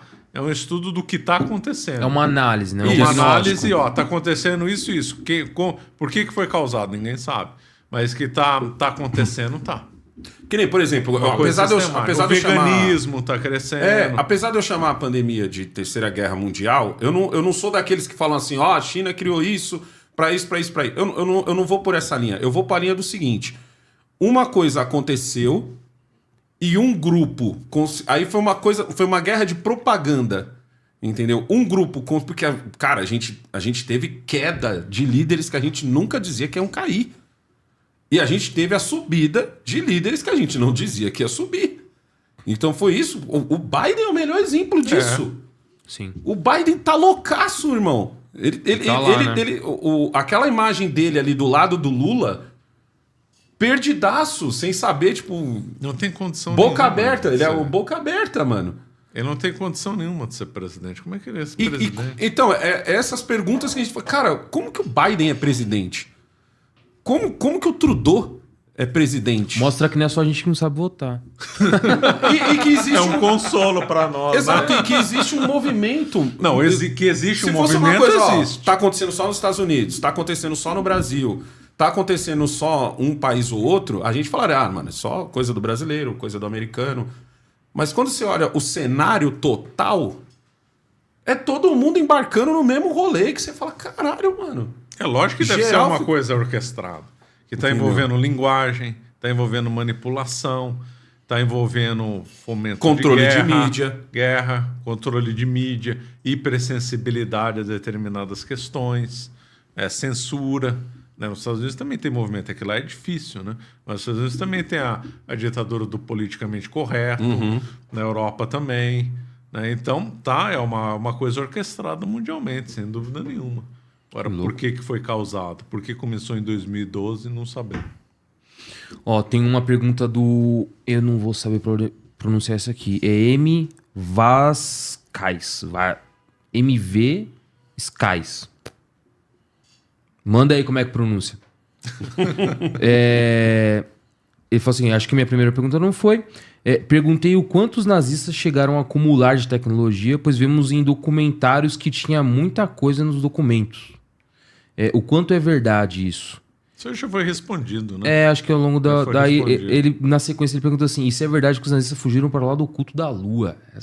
Nossa, não, aí também não. Maluquice, né? Eu sei que teve realmente uma Eles fuga para América Argentina. Do Sul. Aqui, ó. Uns foram para o Brasil. Pro Brasil. Inclusive, em Itatiaia, eles se reuniam num hotel em Itatiaia, chamado Hotel Simon. Era um centro deles. Né? E aí eu queria voltar no Joseph Mengele, né? Ele veio pro Brasil, não foi? Veio pro Brasil, ficou em Embu, aqui perto de São Paulo. Eu pensei que ele tinha ficado no litoral. Talvez tenha ficado no litoral também, não lembro mais os detalhes, mas eu me lembro que ele ficou em Embu. E ele terminou a vida dele aqui no Brasil, morreu de velhice mesmo. E aí parece que fizeram uma exumação, não fizeram? Eu não estou mais lembrado. Fizeram uma exumação e provaram que era ele. Que era ele. Ele tinha uma chácara em Embu e tal. Vai lá. Eu queria só, entender um pouco mais também a questão dos experimentos que ele fazia. Né? Porque, claro, eram experimentos que enquadravam como crimes de guerra. Né? Eram atrocidades que eles faziam com as crianças e tudo mais. Até onde também tem verdade e até onde tem lenda urbana ali. É tudo verdade. Dá pra acreditar que até a dos gêmeos? Não tô falando que é tudo nesse nível assim. A dos gêmeos é cruel, não, tem de feto mas também, feto de animal. Eles faziam muita sujeira. Nossa. E não começou com ele, não, hein? Não, e nem terminou com ele, né? Terminou com ele. Depois tem relatos de outros países também da continuidade com isso. Eu não sei o que teve toda a sujeira, não sei o que podem ter inventado. Não. E teve alguma coisa que saiu dele ali, que teve algum avanço de saúde, assim, fala assim, putz, foi graças a um experimento maluco dele que descobriram a cura pra alguma coisa? Boa pergunta, não sei. Não tem. E também se tivesse, eu acho que a galera nem ia querer divulgar pra não fomentar isso. Eu sei que os Estados Unidos levou para lá um fulano que trabalhou com ele. Eu não lembro mais o nome dele. Para fazer experimentos na área biológica. Não sei se lá nos Estados Unidos saiu alguma coisa desse trabalho ou não. E aí, de novo, os caras também não iam divulgar. Também não iam divulgar. Também. Porque se você divulga, fica meio que valida. Válido, assim, vale você valida. Tipo, é igual o negócio de suicídio tal, de falar, não divulga que o cara tem assim tal, porque valida pro outro, pro cara que é louco, falar, não falei que era ruim? Era ruim, mas tinha as coisas boas. E aí revelar então também... Tem um infeliz que vai usar esse argumento maldito, né? Dizem que aí no metrô tem muito suicídio. Aí quando para a linha, às vezes é porque alguém se matou. Eles não divulgam que não falam que alguém se matou. Exatamente. Ô Marcelo, a gente está chegando próximo do final aqui e eu queria tirar uma dúvida com você, que é um outro pensamento que eu tenho também, que é o seguinte. A gente está tendo agora essa coisa da censura no Brasil Entendeu? O debate ficou 8 ou 80. Eu, por exemplo, tenho uma regra que eu já até debati nos meus programas e tal, que é a seguinte: eu acho que as plataformas tinham que facilitar o acesso a quem cometeu o crime ali, que tá ali. Crime, por exemplo, Alessandro, eu vou te matar. Aí tem aquele perfil e tal, a plataforma poderia abrir mais fácil. Eu chegava na polícia, tá aqui, ó, minha página, tal, policial, o senhor está vendo que aqui está... Como se eu tivesse um vídeo de alguém me assaltando, certo? E falando, ó, o Igor me assaltou, está aqui o vídeo dele me assaltando. Eu tenho uma prova daquilo. E... Só que o debate virou uma coisa, sabe, louco versus maluco. E hoje eu vejo que o pessoal tá aproveitando o louco versus maluco para implantar uma coisa mais firme do tipo, não quero mais você falando de mim. Nós não estamos iguais, porque a internet fez isso. Fez o cara ficar igual, né? A internet botou a gente em pé de igualdade. Então, hoje eu posso falar de um ministro, hoje eu posso falar do presidente, o presidente vai saber que eu falei dele. Eu não preciso estar na Globo para ele saber que eu falei dele. E o que que eu percebo? Que o planeta está de olho no Brasil. Porque uma coisa é o Macron, desculpa. Uma coisa é o Maduro proibir as liberdades. Uma coisa é o Xi Jinping proibir as liberdades. Outra coisa é o Brasil. Principalmente se de alguma forma o povo... Porque tá rolando uma propaganda forte para que o povo fique do lado da PL. Isso é só impressão minha? Ou você acha que também os outros países estão de olho? Porque os outros países também querem... essa regulação, mas eles têm muito mais forte neles a coisa da liberdade, como é o caso dos Estados Unidos. Tá lá na segunda emenda, se eu não me engano, tá ligado? Tá lá, a liberdade tá muito forte dentro deles ali. Você acha que a gente vai ser usado os caras são democráticos e aprovaram, hein? Significa que a gente tem que fazer alguma coisa. E não tá ferindo a democracia. Exato. Você acha que Você o está mundo... dizendo como cobaia, usar o Brasil Isso. como cobaia. Pode ser. O mundo tem dois interesses aqui no Brasil. Um é a Amazônia, né? Com as riquezas que estão lá, e aí tem empresas que financiam ONG, aquelas manobras que eu nem vou comentar, que todo mundo que é esclarecido sabe que ONG não está lá para defender a Amazônia coisa claro. nenhuma. E outra é no agronegócio, né? Aqui do Brasil, porque se o Brasil crescer muito mais, altera completamente a dinâmica de alimentos no mundo. Então tem esses dois... lados estratégicos que o Brasil interessa para o mundo. Não é nada de tecnologia, nada, mas são esses dois pontos que o Brasil aí é forte. Pode ser que o Brasil seja um laboratório. Agora, voltado nessa questão da lei, é perigosíssima. Por quê? Você estava comentando lá do controle. Existe uma diferença entre controle prévio e controle posterior, né? Controle prévio é que é a censura mais radical, né? Então eles vai fazer uma coisa que você não pode montar. Qual que é o certo? É aquele que exagerou, toma um processo na cabeça. É um controle individual. Ou seja, eu falei uma burrada contra o Zé no YouTube. Aí o Zé vai e me processa. Entra corretivo, no né? corretivo. Ele vai entrar, se utiliza do Poder Judiciário e me pune lá com multa e tal. Agora eles querem um controle prévio. Coisas previamente que não podem ser feitas. Isso é um absurdo. Né? Eu acho que de um ponto de vista da correção até que faz um pouco de sentido, né? Tipo, realmente, eu falei uma merda que de alguma forma é enquadrado como um crime, falei uma merda racial, tem que ser punido como um crime racial. Ponto. Né? Desde que aquilo realmente é enquadrado como um crime. Agora, realmente, criar regras, falar assim, ó, você não pode fazer isso, você não pode fazer aquilo, tal, o que aconteceu com o Léo Lins. Uma ditadura. E depois vão criar um Ministério da Verdade, aqui igual o DIP do Getúlio Vargas. Exatamente. O nazista também tinha Ministério da Verdade, né? Tinha todo um departamento lá com isso. Então haveria então uma coisa prévia, uma lista não pode fazer, e marcar, pôr numa lista aqueles que infringiram para nunca mais. O Léo Lins falou, você não pode fazer piada disso, prévio, controle prévio. Você não lembra? O Brasil Paralelo ia fazer um documentário sobre o que mesmo? 1964, não é? Sim, e foi proibido, aquilo é controle prévio de censura, é um absurdo. Mas depois eles exagerou liberaram, né? depois, mas liberou depois da eleição. Foi uma censura prévia. Isso é um perigo. Isso é um perigo. A ditadura não aparece de repente, a não ser que foi um golpe muito violento. Como a Revolução de 17 e tal. Mas a maioria das vezes é progressivo, né? Na Venezuela foi progressivo. Não vem de uma vez. Não vem de repente, né? Eu tô feliz. Eu tô extremamente satisfeito. Eu tô feliz. E eu tô com gosto de quero mais. Tô feliz com a sua censura? presença. Não, achei que tava feliz com a censura. Tô falando de censura e tô feliz. Eu falar feliz com a censura. Opa, não, mas eu quero fazer uma outra parte com o Loconte. Que a gente falou mais cedo. O Loconte, na hora que a gente falar pra ele vir, ele vem. E aí eu queria fazer vocês dois. Eu acho que seria muito bom. Seria bom. Muito interessante. Seria bom. Eu Vamos já disse que eu já podcast. conheço ele de trocar zap, né? Não conheço ele pessoalmente. Então, ó, já diz pra prazer. galera aí quais são suas redes sociais, quais são os livros que você escreveu. Tirando, ó, aqui ele já trouxe um pra mim aqui, ó. O 1822 aqui, ó, A Separação do Brasil. Quais foram os outros que você escreveu? Então, eu escrevi 7 livros. Um contra a televisão. É contra a televisão, não é contra o YouTube ou a internet. Um de coisas do interior, chamado Motos Resolvidos. A televisão é televisão fast food envenenado para a alma. O outro é Metafísica da Gastronomia, porque eu gosto muito de vinho, cerveja, toda a simbologia ligada a isso. Eu tenho um de História dos Estados Unidos, que agora em breve vai ter versão impressa. Tem Impérios Coloniais, que aborda aquelas questões de colonização que a gente estava falando. Legal. E tem o 1822 do Brasil sobre a independência. E tenho também o último que eu lancei, que foi inclusive no começo desse mês, sobre a Segunda Guerra Mundial. Então eu tenho 7 livros. Olha aí. Vai vendo as pessoas vão que a gente vir traz outros, aqui, né? Vão vir outros. Se aí. Deus quiser. No YouTube, como o pessoal te acha? No meu canal, que é Marcelo Andrade, só o meu nome. E eu também tenho um curso, né? Eu tenho uma plataforma de curso chamada Escola da Verdade Histórica. Então tem vários cursos gravados lá. História do Impérios Coloniais, História do Brasil, História da França.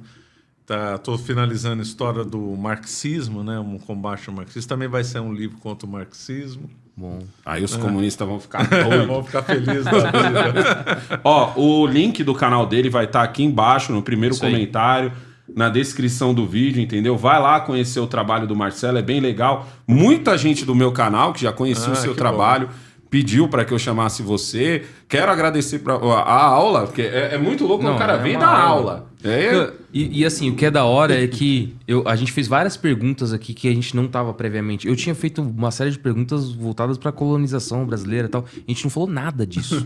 Nada.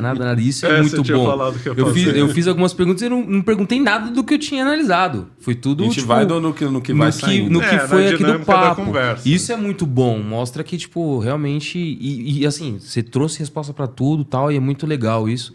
A única vez que eu fui questionado, eu falei, não soube opinar, porque na minha especialização eu fugi da pergunta. O pessoal no meu canal me zoa porque fala que eu gosto de trazer professor, porque assim eu faço aula de graça. O Negão é malandro, ele faz aula, traz um professor, Mas faz aula de graça. É isso. Eu que Exatamente agradeço aí a presença, o convite. Fiquei muito honrado aí com o convite. Agradeço aí muito a gentileza de vocês. E agradeço a audiência que sugeriu aí meu nome. Então, gostei bastante, espero voltar. Vai ser um prazer voltar aqui com o Loconte ou outros também. Pode Vou ser te falar, outra o pessoal dupla. gostou mesmo de você. Um monte de gente pediu, mano. Que bom, ótimo. Um monte de gente Fico pediu muito de você. feliz com isso, muito feliz. É isso, pessoal. Não esquece de curtir e compartilhar esse vídeo. Se inscreve no canal se você não é inscrito. Se inscreva no canal do Negão. Se inscreva no Ferascast. Se inscreva no canal do professor Marcelo Andrade. Até a próxima segunda. Tamo junto. É nóis.